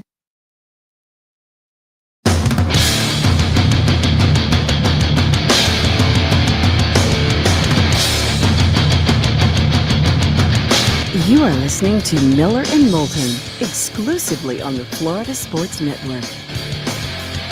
And now, here's Mark Miller and David Moulton. the final hour of our week, the bonus hour of Miller and Moulton on this Friday. Thanks so much for being with us. Florida Sports Network, floridasportsnetwork.com. Good, bad, and ugly. What's on tap? Today was the day when. Some final thoughts all coming up in roughly 40 minutes time. Lightning win the all-important Game 5 showdown in New York, scoring with under 2 minutes to play, adding an empty netter, then winning the brouhaha at the end as well. 3-1 Tampa Bay. They lead the series 3-2.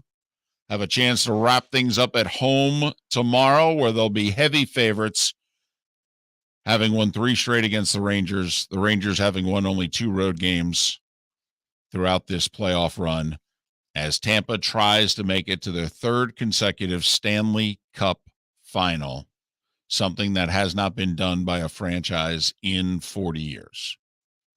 Remarkable. And they've got a little bit of lady luck on their side right now. When you've scored 3 goals in the final 3 minutes of games to win, you got a little something extra going on. You talk about your sports gods all the time, David. They are shining on the Tampa Bay Lightning right now. There is no doubt. I think they've earned their breaks, though. I really do. But yes, They have 11 playoff wins. They've scored 3 goals in those wins in the final 2 minutes of regulation. They scored with 4 seconds left in what was the key game of the Panthers series, game 2, to win that game. And in this series, they scored with 42 seconds left to win game 3 to get back in the series. And then the game winner last night was with $1.50 to play. But they've withstood injuries. Braden Point still hasn't played for them.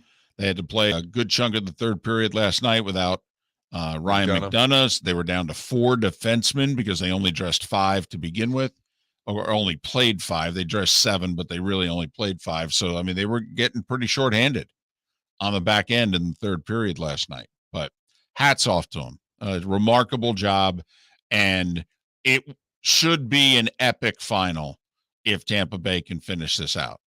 One of the fun things, if you haven't been watching, I mean, even if you have, just to pay a little more attention to, is Gerard Gallant is now stomaching these interviews that he has to do. He's getting better. He hates every second of it. Right. But just the difference, the polar opposites of John Cooper and Gerard Gallant. John Cooper is ready to sit down, have a coffee. Right. And go on explaining what he's doing on the power play, penalty kill, and 5-on-5 in detail. Do you remember the famous interview, Lynn Swann interviewing Bobby Bowden during the 1999 National Championship game? And that the interview continued into the play, a touchdown. Florida State threw a touchdown as Bobby was still talking to Lynn Swann. You get the sense John Cooper, play could resume, and Cooper would keep Emily Kaplan there and say, listen, I may break away to make line calls here, but otherwise, keep asking me whatever you want to ask me. And then there's Gallant, who won't allow her on the bench, but is at least letting them put a headset on him so he can hear her question, give the 4-word answer to 2 or 3 questions, and then take the headset off and grab it to some field producer like, get out of here. It's become my favorite part of the series.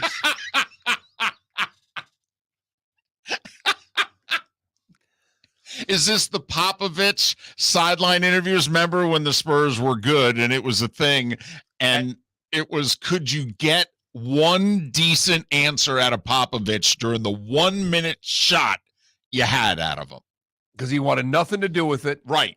And every once in a while, Doris Burke or whomever would ask a really good question, and you'd see it in his face. He'd kind of stop and go, all right, I'll answer this one. And he'd give a little bit of an answer.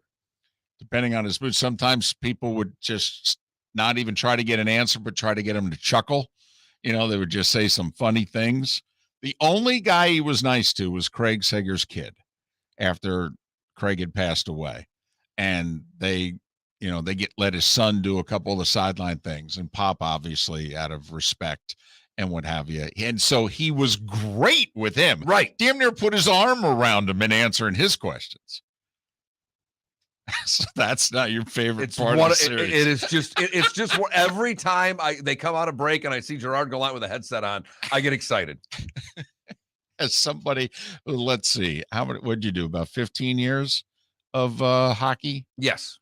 And so, you got 70 to 80 games in a season, and you got to do the pregame and this, that, and the other things. You did 1,000 of those suckers. Oh, easy. So, and what that was like, just trying to get that 2.5 to 3 minutes on tape. Well, and I was lucky enough with the Blades. We did a lot of TV. Everblades are in the Kelly Cup Finals here, down 2-1. No, up 2. Or up 2-1. Game 4 Friday night, game 5 Saturday night. Or tomorrow night. It's been a long week. I've told you that. These 5-day weeks are killing me. Well, it's all the late games. NBA, NHL, and they're staggered, so you're having to watch them all. But I mean, I want to say in the second or third year of the Blades, we did around 20 television games. 15 at least. We were on a couple, 3 times a month. Well, it seemed like when you guys first got, I got here your guys' second year. Right. And I thought by like year 3 or year 4 that if you had a Saturday night home game, it was televised. We televised every Saturday home game for a few years. And so that was 2 a month, you figure, because Right. you'd be home one week, road the next, blah, blah, blah. And then playoff games. In the one Right. run, we did a lot of road playoff games. We ended up doing, Well, yeah, you did live from Reading, I remember. yes. Yeah. And from Boise, Idaho, when they beat Reading. Yes. And coaches don't like those interviews. And I've done so many of those live things where the coach is just standing there and he doesn't want to talk to you. But was in the early years of the Everblades, I had a third guy. The late Joe Klimas, who was one of the first sports guys down here, and he worked for the little whatever station, Channel 8. Channel 8. UPN, it became My 8 became UPN 8, or UPN Other way 8 around, became I My think. 8, right. And Joe was still doing work there. And Joe didn't know hockey. But I had to let Joe be the third guy. And Bob Ferguson was our head coach. So And he's a hockey guy. And yes, total hockey Right. guy. Hated the fact that we were probably on television, that there were television timeouts. And Fergie didn't like doing interviews with me. And I knew the game pretty well. He hated, and I mean hated every second, would yell about it, would bitch and moan, complain. And Klimas would start saying things about the ball club. And, you know, the ball club's out there working real hard. It is a hockey team, after all. And he would always refer to him as the ball club. And you could just see Fergie's face. Just his whole body would contort every time Klimas said ball club, interviewing him about the hockey team. So I know that Gerard Gallant, who is an old school hockey guy, Right. despises everything that there is about this. I got to do what? During the game? Well, it's during the, TV timeout. It's, it's 20, 30 seconds. The timeout's a minute and a half to 2 minutes or whatever. I'm not doing it. Jerry, you've been doing it for 10 years. But I'm not doing it. Not doing it. Well, you kind of have to. It's our media partner. It's once a game. I got one other thing that's been on my mind, David. I may do something tomorrow that breaks every single rule that I've stood for. You're going to a Mighty Muscles game? Close. Worse. Whoa. I got a gift from a buddy of mine. Came in the mail the other day. And he sent me a Saginaw Gears hockey jersey. That was the minor league team of my hometown. I grew up watching Saginaw Gears in the IHL. And where he found how he bought this on the internet, but it's Miller. I actually wore 7 when I played hockey in high school. I wasn't any good, but that was a number that he remembers me. We went to high school together. All of a sudden, I get a Saginaw Gears Miller number 7 jersey. Wow. In the mail. I almost wore it to the show today. Well, that would have been funny. But I'm thinking about wearing it tomorrow, but that breaks down every rule I have in life about jerseys. All right. I'll say this. I think you're allowed to wear it on the putting green. And if you're hitting range balls or what have you. But if you actually wear it to the tee and you hit a regulation shot in the jersey, then yes, you've violated If everything. I start playing golf in the jersey, I will let you pull it over my head and start beating me.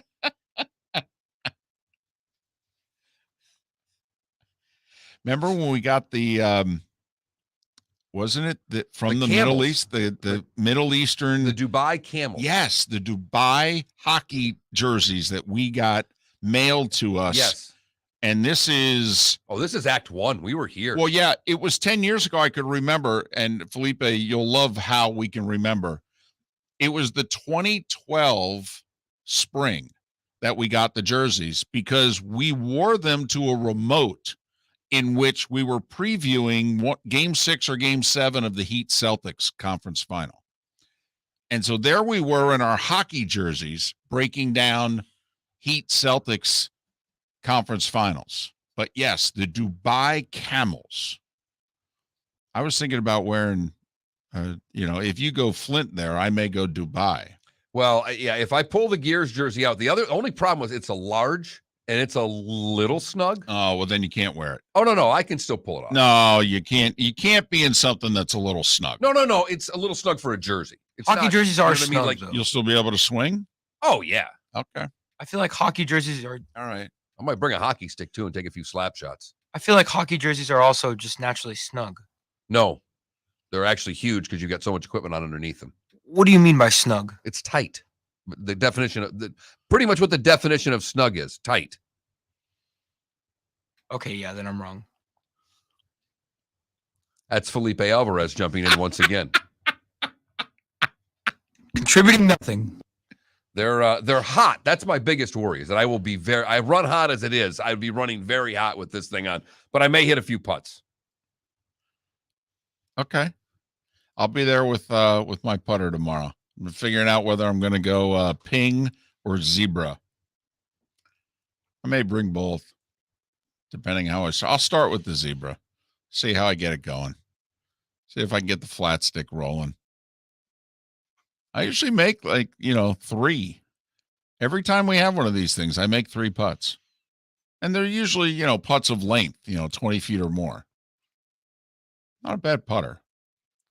I was excited yesterday that you made the proclamation on the air that there is the glimmer of hope that you may enter back into the world of golf again. Well, that is as close as that since I have known you, David, that is as close as you've come to saying, I have a slight bit of interest of maybe playing this game again. If I can figure out what's wrong with my left wrist, I'll be playing golf next year. Because I'll have the money. I should have the money to be able to buy a new set of clubs, pay for the lessons, the whole deal. Look at that. He's back, baby. I'm getting him an orange whip for Christmas. Miller and Moulton, thanks for listening right here on the Florida Sports Network. That's what I'm missing.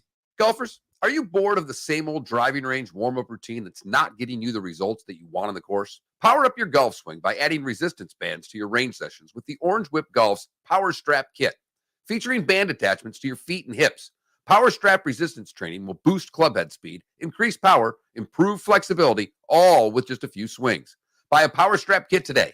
Go to orangewhipgolf.com and use code Miller10 to receive an additional 10% off the already great price of $119. Mark, we're playing golf. Saturday, June 11th, a scramble at the West Bay Club in Estero. Go to floridasportsnetwork.com to sign up now. I'd like to thank Budweiser, Twin Peaks, and Southwest Florida Golf Carts. Got some good stuff there, flgolfcarts.com. Where are you going to go? floridasportsnetwork.com. Sign up for our tournament Saturday, June 11th, a scramble at the West Bay Club in Estero. Your golf will include your foursome and a chance to have lunch and awards after. Sign up at floridasportsnetwork.com. Bring your big mouth to John Smith Subs and indulge in their overstuffed subs with the freshest quality ingredients. Enjoy our famous steak bomb with perfectly grilled marinated sirloin steak topped with provolone cheese, grilled onions, peppers, mushrooms, crispy bacon, juicy tomatoes, and creamy mayo. Boom! Made-to-order crispy fries can be paired with the Gator, the Cuban, the chicken bomb, or the Italian. Love local. Eat delicious with John Smith Subs. Find a John Smith Subs location near you today. David Moulton for Napa, Napa Auto Parts, and Napa Filters. Insist on Napa filters for your vehicles, or if you're a do-it-yourselfer, only buy Napa filters. Napa has a filter for almost anything on earth that moves, whether it's motorcycles, foreign and domestic cars, vans, SUVs, earth-moving equipment. You get the idea. Napa Auto Parts, Napa filters. Insist on them for your vehicles, or if you're do-it-yourselfer, only buy Napa filters. You were listening to Miller and Moulton on the Florida Sports Network.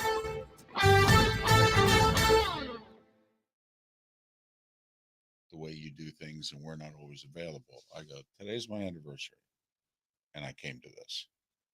I go, so we're in. I go, don't question that we're not in. I go, we just have a life.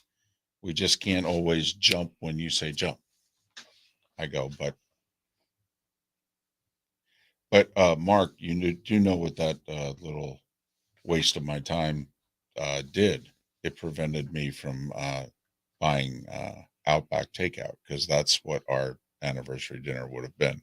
And I was laughing, thinking of you, of course. Gosh, that's great. And Julie always goes, I just don't understand why he doesn't like Outback. I love Outback. He goes, and I, of course, go, dog food. He calls it dog food.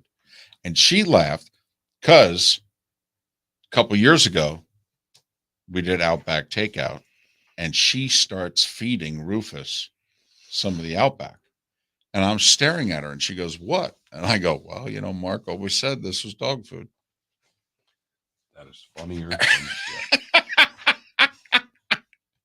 So the last time we got it was like a couple of weeks ago, and she was like, oh, Normally I'm cutting pieces up and I'm giving it to Rufus. And I go, well, thank God. Thank God the dog's dead then. Damn it. There's first page of this didn't make it with me. I don't know why. That sucks because there's two good ones on there. I've got them here, though. I'm not worried about it. Let's see if there's anything else. I did laugh. What did I have on here? Oh, no, I'm sorry. There it is. Okay. I was just backwards.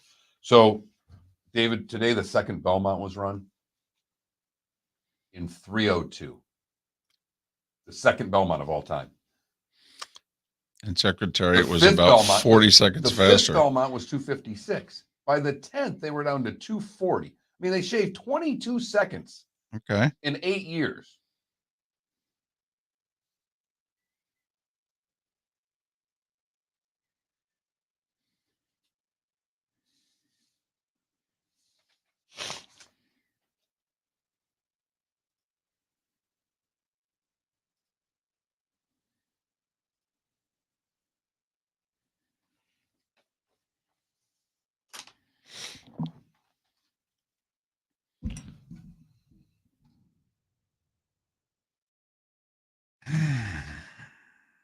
So this new movie on Netflix, Adam Sandler portrays like a scout for the Philadelphia 76ers, and Anthony Edwards plays a fictional character of like a lottery pick in the draft, and he is so freaking funny in that movie because he basically just plays himself.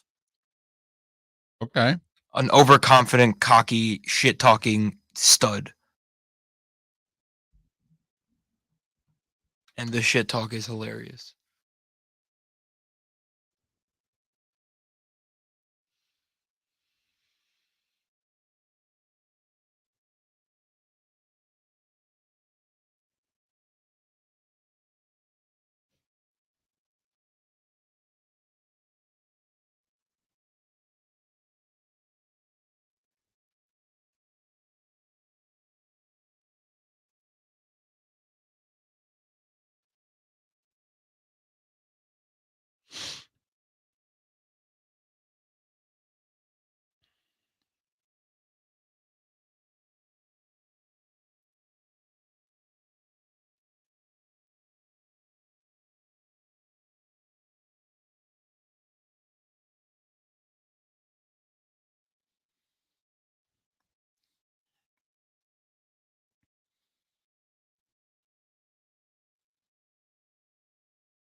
I got something here.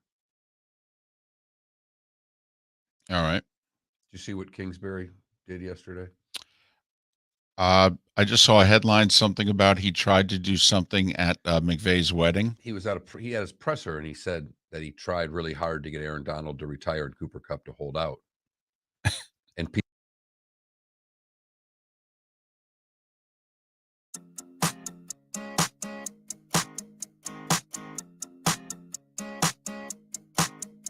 You're listening to Miller and Moulton, exclusively on the Florida Sports Network.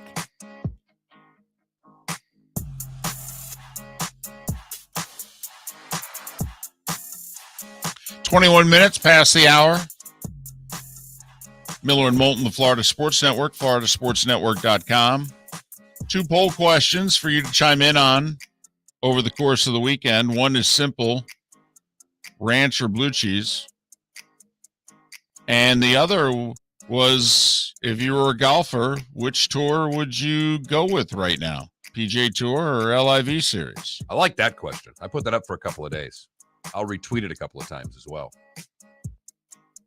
floridasportsnetwork.com. That Mark Miller, the David Moulton on Twitter. I'll retweet it here shortly. Blue cheese, by the way, getting 53% of the vote. And early voting between if you were a pro golfer and what tour would you join is dead split. Wow. To no surprise of anyone, I picked the LIV Tour. I'd make as much money as is humanly possible. I'm a golfer. you catch I doubt you caught it, because who would really try to catch an Arizona Cardinals press conference? But they had a presser. Did you catch what came out of the presser yesterday with Kingsbury? I saw a couple of headlines. Where is it you're going? Well, reporting sometimes is laughable, because Kingsbury's given a presser, and he was talking with Aaron Donald and Cooper Kupp at Sean McVay's wedding. He's friends with McVay. He just got married. He was at the wedding. And he said in the presser, because I did my best to try to convince Aaron Donald to retire. Said, obviously that didn't work. I thought I told him he's all he's accomplished, all he can accomplish, and it's a great idea to go on your own terms. And then I told Kupp, I was basically like, hey, I know you and Sean are friends, but stop taking that McVay discount. Hold out for the first 3 weeks and get something sorted out. And you can tell that didn't work out either. Right. And Josh Weinfuss of ESPN.com tweeted out that conversation as fact, that he really believed that that's what Kingsbury tried to do at the wedding. Didn't see it as a joke. Oh, come on. How else, Come on. These guys bust each other's chops all the time. Well, it doesn't look like Josh, in the way the tweet's written, didn't get the joke. Because they're all sitting at the presser with their hands on their phones, and they don't wait to think. They're just tweeting out quotes as fast as they can tweet them. I think it's really funny. Gotta lighten up. Exactly. Got to lighten up. It would have been really funny if Donald would have retired. Well, that would have been funny. That If is Cooper true. Kupp's not playing until week 4, that would have been funny. Then Kingsbury would have been blamed. Blades tonight and tomorrow at home. They're up 2-1 on Toledo. Chance to win the Cup at home. If they can't win both games, and I expect both will be sold out. I mean, I was looking into tickets mid-afternoon yesterday. There were not many left, and there was well over 6,000 on Wednesday. So if you want to get tickets, I would not waste much time. There's not a lot left as of about 2:30 yesterday afternoon. So I would expect there was more available Saturday, that I was told. There was not much available for tonight. Games 4 and 5, Kelly Cup Finals, Blades up 2-1 in the series. A home team's yet to win in this series. So we'll see what happens tonight. Nice to see the old barn. Oh, I love that place when it's full. It's loud. It's a Yep. great venue for live sports. It's a great venue for concerts. But I'm telling you, that's a hockey building. Craig Brush built that to be a hockey building. It was never any other intentions for that. Anything else that comes there is just because it's there. And it does have a vibe when it's full for hockey. And it will tonight and tomorrow. And that'll be spectacular. And our buddy Pat Kerwin, I think, flying into town For the games. For games 4 and 5. For the games. Hopefully he'll stop tomorrow morning out at the golf tournament before. He's not playing, but he's close by. So maybe we'll even see Pat tomorrow morning. I bust him all the time. I go, I think you're a bigger Blades fan than you are an NFL fan. Well, it's great because Pat's starting to learn hockey. He's a novice. I have an absolute ball sitting next to Pat during games because he sometimes gets angry like any average fan would about things that are reasonably trivial. Well, and if you sit with him also, he sits down towards the area where the Blades shoot at twice, pretty low. And behind him are a group of kids, families. They have their season tickets, and they've got the bells. I need more cowbell. So they're always with the bells. So I always love the people that just happen to buy tickets and are sitting nearby, and they don't realize that at some point these kids stand up and start doing the bells, and then you realize, oh, blank, I'm here for 2.5 hours. All game long. Right, and they're going to do the bells. And then also there's a guy who sits about 3 rows in front of him, in which he makes fun of the officials all the time. He's got the officials jersey, he's got signs, glasses, the whole deal. So it's a little bit, they all kind of have their role there. So you got Pat, who's yelling, he's a hockey novice fan, but he's yelling his stuff. Ah, come on! Go hit him! A lot of those. Right. Shoot it! Right. And I always laugh when he does the shoot it.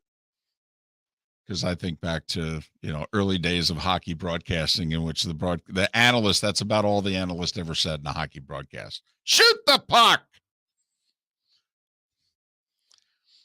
So, yeah. But joint will be jumping. It'll be awesome. We were there last time they were in the finals together for a completely sold out standing room only Game 7. And it's awesome. I mean, it does, if it's 7,000 or 18,000, I mean, sold out. Sold out is sold out. 100%. It creates an energy in the building.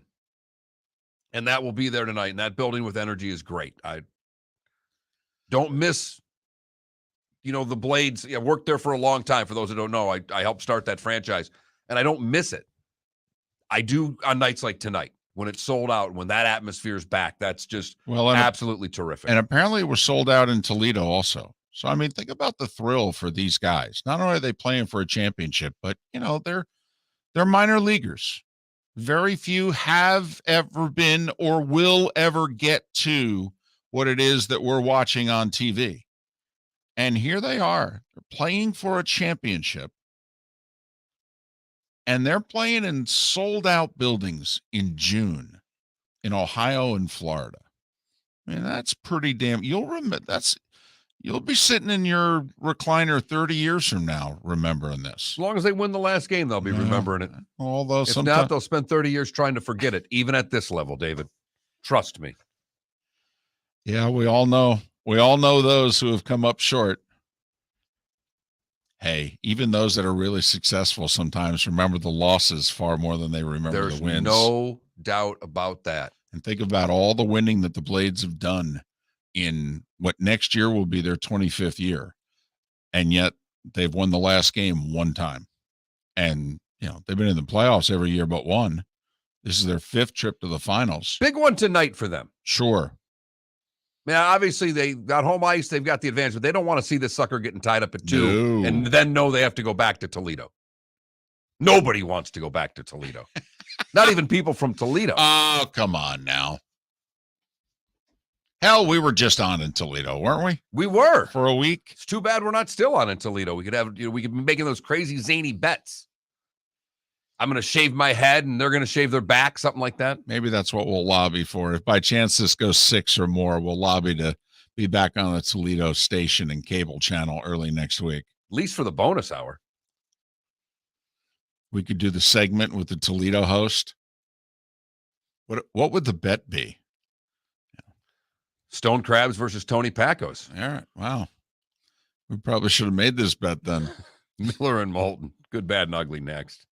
Golfers, are you bored of the same old driving range warm-up routine that's not getting you the results that you want on the course? Power up your golf swing by adding resistance bands to your range sessions with the Orange Whip Golf's Power Strap Kit. Featuring band attachments to your feet and hips, Power Strap resistance training will boost club head speed, increase power, improve flexibility, all with just a few swings. Buy a Power Strap Kit today.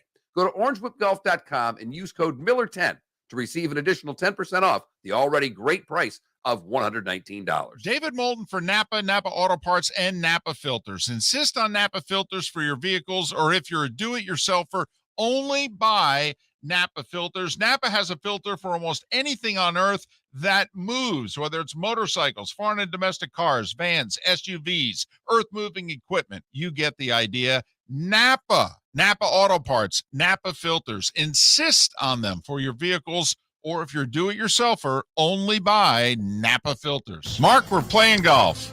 Saturday, June 11th, a scramble at the West Bay Club in Estero. Go to floridasportsnetwork.com to sign up now. I'd like to thank Budweiser, Twin Peaks, and Southwest Florida Golf Carts. Got some good stuff there, flgolfcarts.com. Where are you going to go? floridasportsnetwork.com. Sign up for our tournament, Saturday, June 11th, a scramble at the West Bay Club in Estero. Your golf will include your foursome and a chance to have lunch and awards after. Sign up at floridasportsnetwork.com. Bring your big mouth to John Smith Subs and indulge in their overstuffed subs with the freshest quality ingredients. Enjoy our famous steak bomb with perfectly grilled marinated sirloin steak topped with provolone cheese, grilled onions, peppers, mushrooms, crispy bacon, juicy tomatoes, and creamy mayo. Boom! Made-to-order crispy fries can be paired with the Gator, the Cuban, the Chicken Bomb, or the Italian. Love local. Eat delicious with John Smith Subs. Find a John Smith Subs location near you today. You were listening to Miller and Moulton on the Florida Sports Network.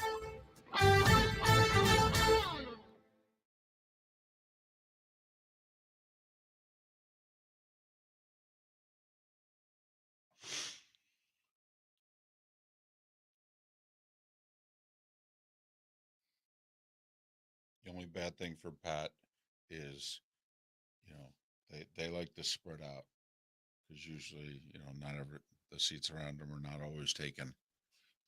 That ain't happening tonight. No. Nope.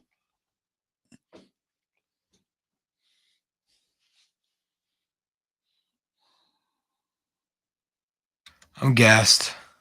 I think I might take a fat nap when I get home. You're gassed. What from? I stayed up last night and watched hockey. Yeah? And? I've been staying up every night this week. And your point is? It's been a long. Bro? Hey, bro. Look, bro. Listen here, brah. I think I'm going to take a 30-minute nap and then hoop. Sovi Jim, if you're there, you're there. Just kidding.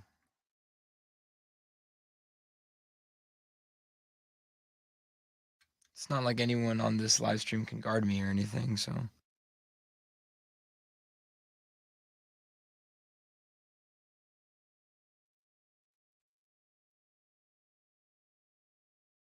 Yeah.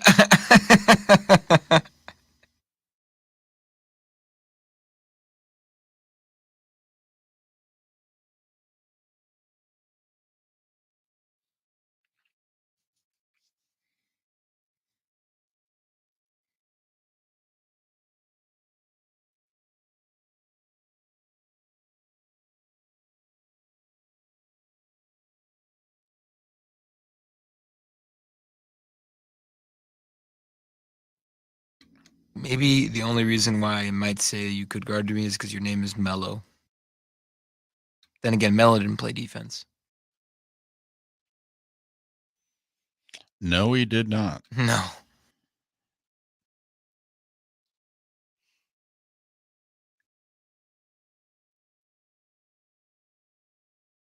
Wow, I did not realize this. Oklahoma was 59-3. 40 of the wins were by the run rule. I was going to ask for a press pass for tonight. I don't even want one.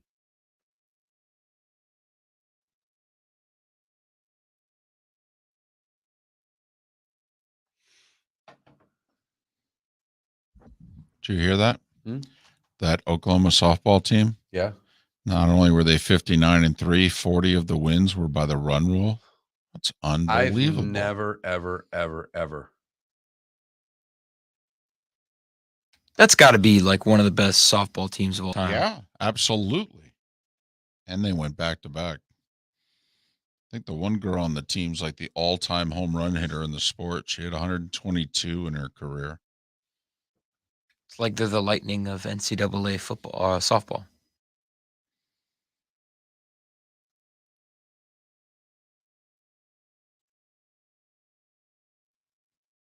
Do you have The Sopranos? Uh-huh.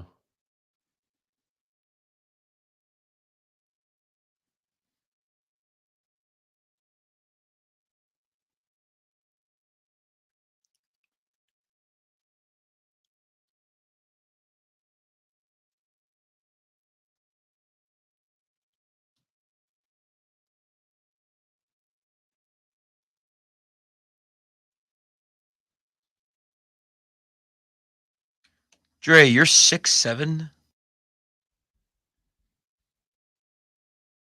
Holy crap. Oh my God. Damn.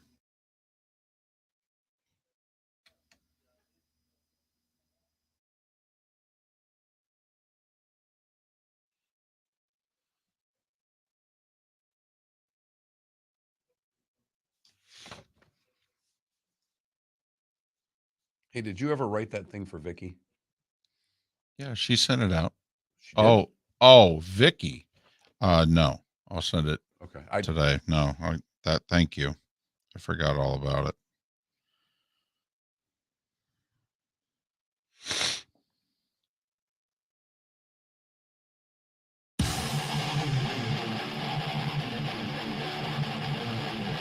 You're listening to Miller and Moulton, exclusively on the Florida Sports Network. The home stretch of Miller and Moulton on this Friday. Thanks so much for being with us. If you can't make it out to our golf tournament tomorrow, but yet you want to help because we're raising money, Folds of Honor, foldsofhonor.org, and Bonita Assistance. You can drop off stuff or cash at Bonita Assistance. Look them up. I think they're also a .org. They are. Miller and Moulton on this Friday. Game 4 tonight. Celtics a 4-point favorite against the Warriors. Game 6 tomorrow in Tampa. Lightning will be heavy favorites to close out the Rangers and return to the finals. All right, you ready to get right at it? Yep, and I'm sending copy to Vicky. Hopefully we'll have a new open early let's next play week. the old one last time. Leave it to the oldest guy in the show, and definitely the oldest soul, to live in the past. Here's David Moulton with Today Was the Day When... So you're handing me the It's all copy, typed huh? out. I can hand it to you now. 1692 is where we start today. The first victim of the Salem witch trial, Bridget Bishop, is hung.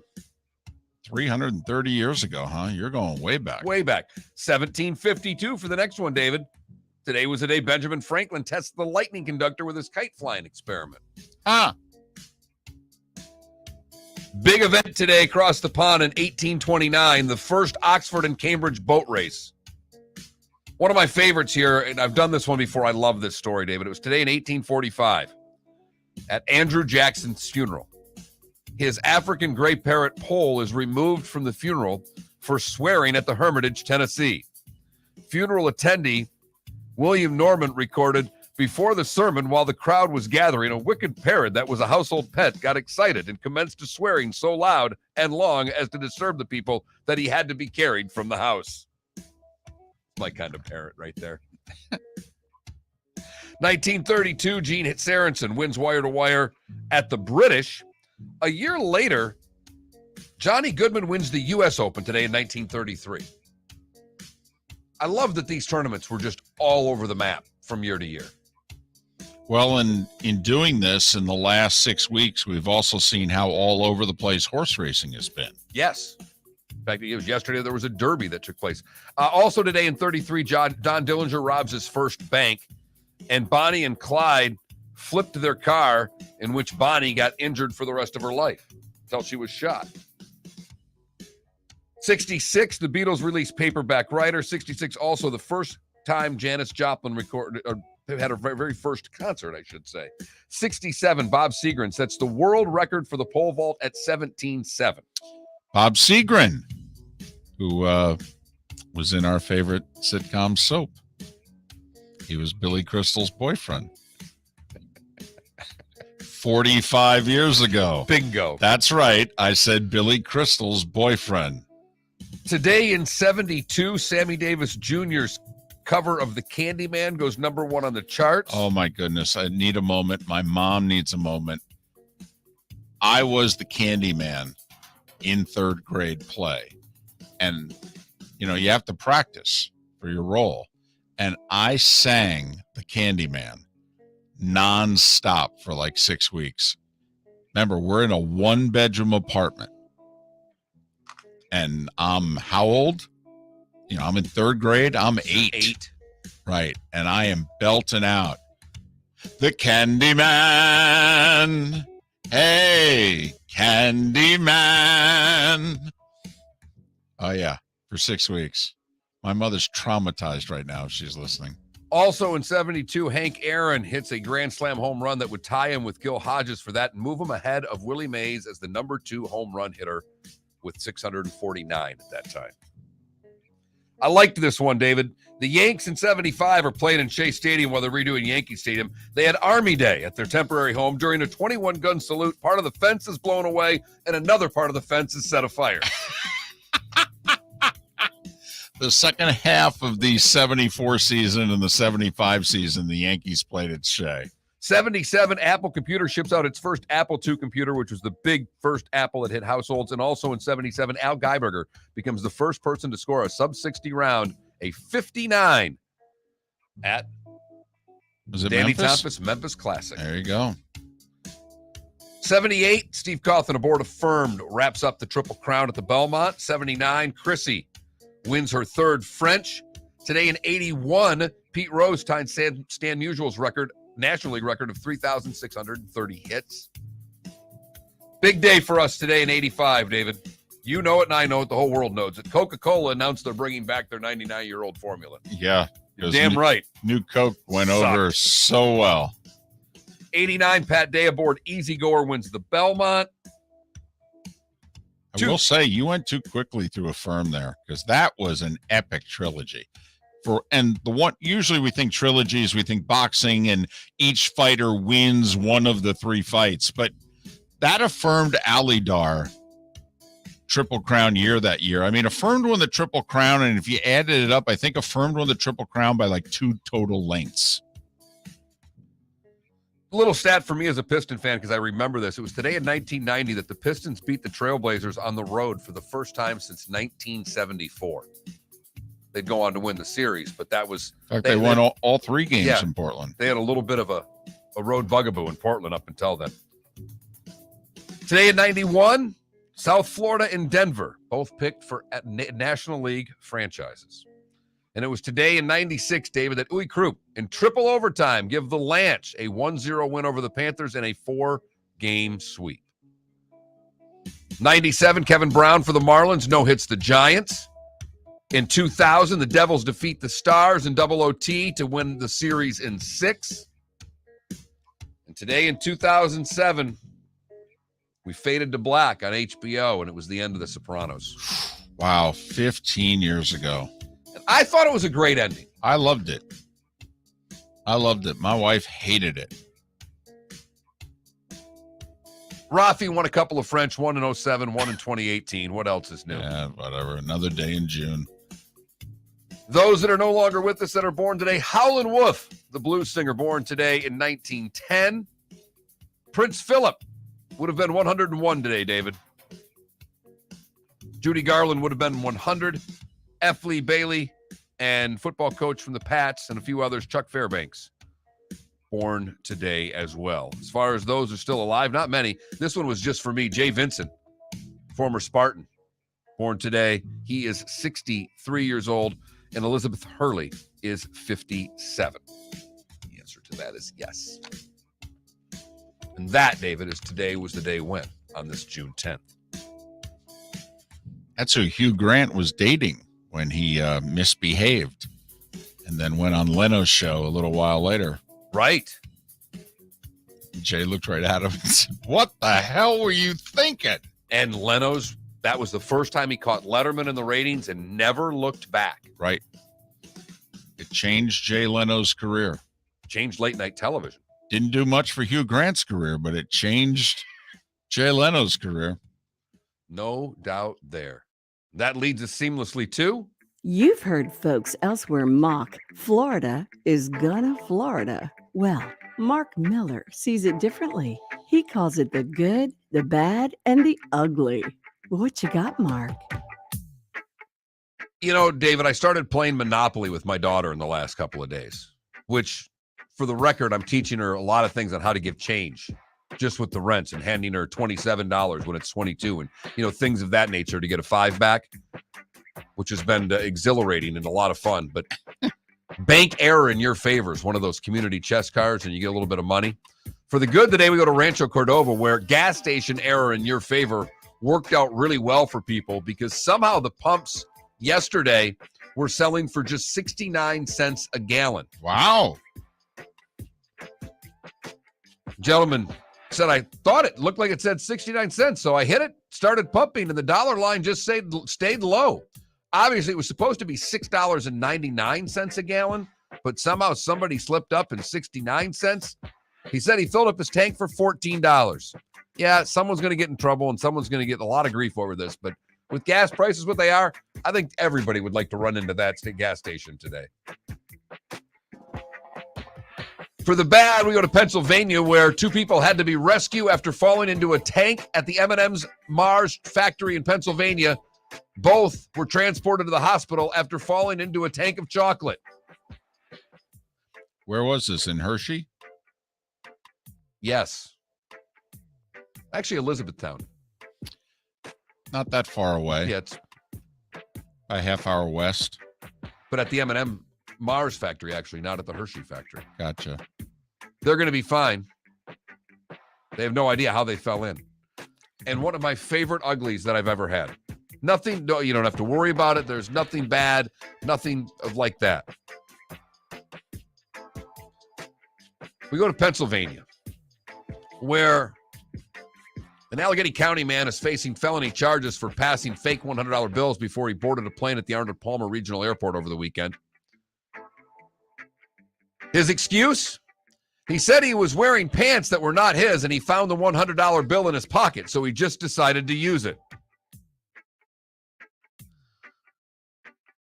The $100 bill literally said for motion picture use only on the dollar bill. And now he's been arrested for passing fake money and could do time. That is the good, the bad, and the stupid ugly on today, June the 10th, 2022. Mentioned game 4 tonight. Celtics -4. Felipe, you picked Warriors in 6. In theory, you've got to pick them in every game the rest of the way. But your thoughts tonight, Boston 4-point favorite. I know, but I threw, and I think I'm leaning more towards Boston winning the series. So I think they defend home court. I'm taking Boston tonight. I'm taking Golden State. I think Draymond Green's going to have a big game. He was awful in game 3. I think he'll respond. I think Klay Thompson coming back and making some shots is big. I'll take the points. Give me Golden State tonight. I'm going to live and die on this one.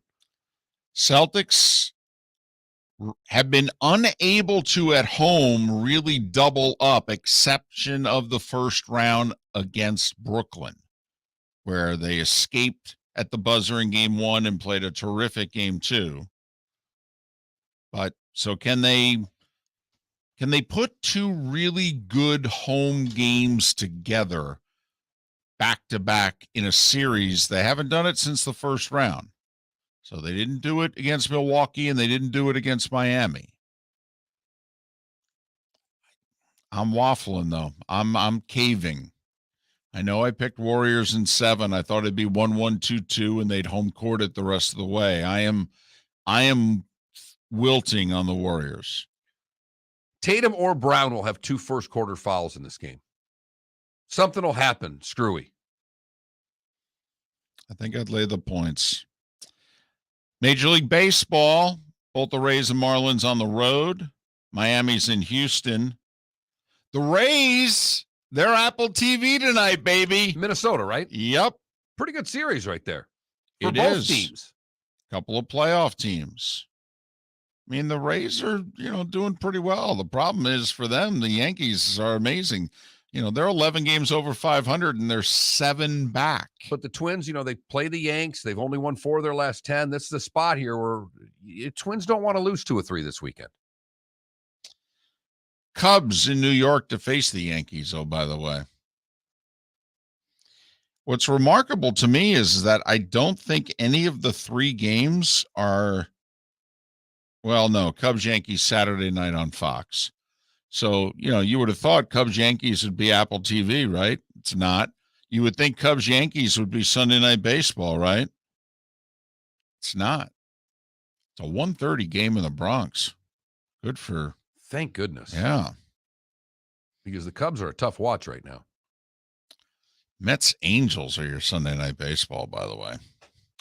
Ohtani's not going to pitch. He'll play, but he pitched last night. And who knows if Trout's back for Sunday? Probably will be. And who knows if Alonso will be back either. Yeah, but when they scheduled that, it looked a lot better on paper, David. All right, because they committed to that ago. game 2 weeks ago. Right. And, right. Angels have won one since, and Mets 3-4 on this West Coast trip. We told you, schedule's going to get a little difficult. Braves have won 8 in a row. Phillies have won 7 in a row. Mets are 3-4 on this 10-game road trip. It can happen quickly. It can happen quickly. Looking forward to tomorrow. Can't wait to see all you out at West Bay. We start registration around 7:30. We'll shotgun at 8 o'clock. 8 or 8:30? 8:30. I'm sorry. Shotgun at 8:30. I'll crack my first beer at around 8:31. I'll hold off until lunchtime, but I'll be out and about making sure. Want to thank everybody for coming. Folds of Honor, Bonita Assistance, the two charities to benefit. If you're not attending, you can go online. They're both .orgs, and you could donate. An appetizer a month, quite frankly, would go a long way with both. No doubt. No doubt. And I want to thank Budweiser, Twin Peaks, Southwest Florida Golf Carts. Visit them at flgolfcarts.com. Want to thank them for their participation. That wouldn't be able to have this tournament without them. So thanks to all of our sponsors and thanks to all of you who signed up to play in the golf tournament. And we look forward to seeing and meeting all of you or revisiting with some of you that we haven't seen in a long time. And I'm also interested in having the LIV PGA Tour discussion with 125 golfers tomorrow. As well as the Cart Barn, the Pro Shop, and all those guys that live and breathe golf 24/7. If you missed our interview with Mark Lai an hour ago, make sure for that interview and all interviews, you go to floridasportsnetwork.com. We had Keith Smith talking the NBA Finals.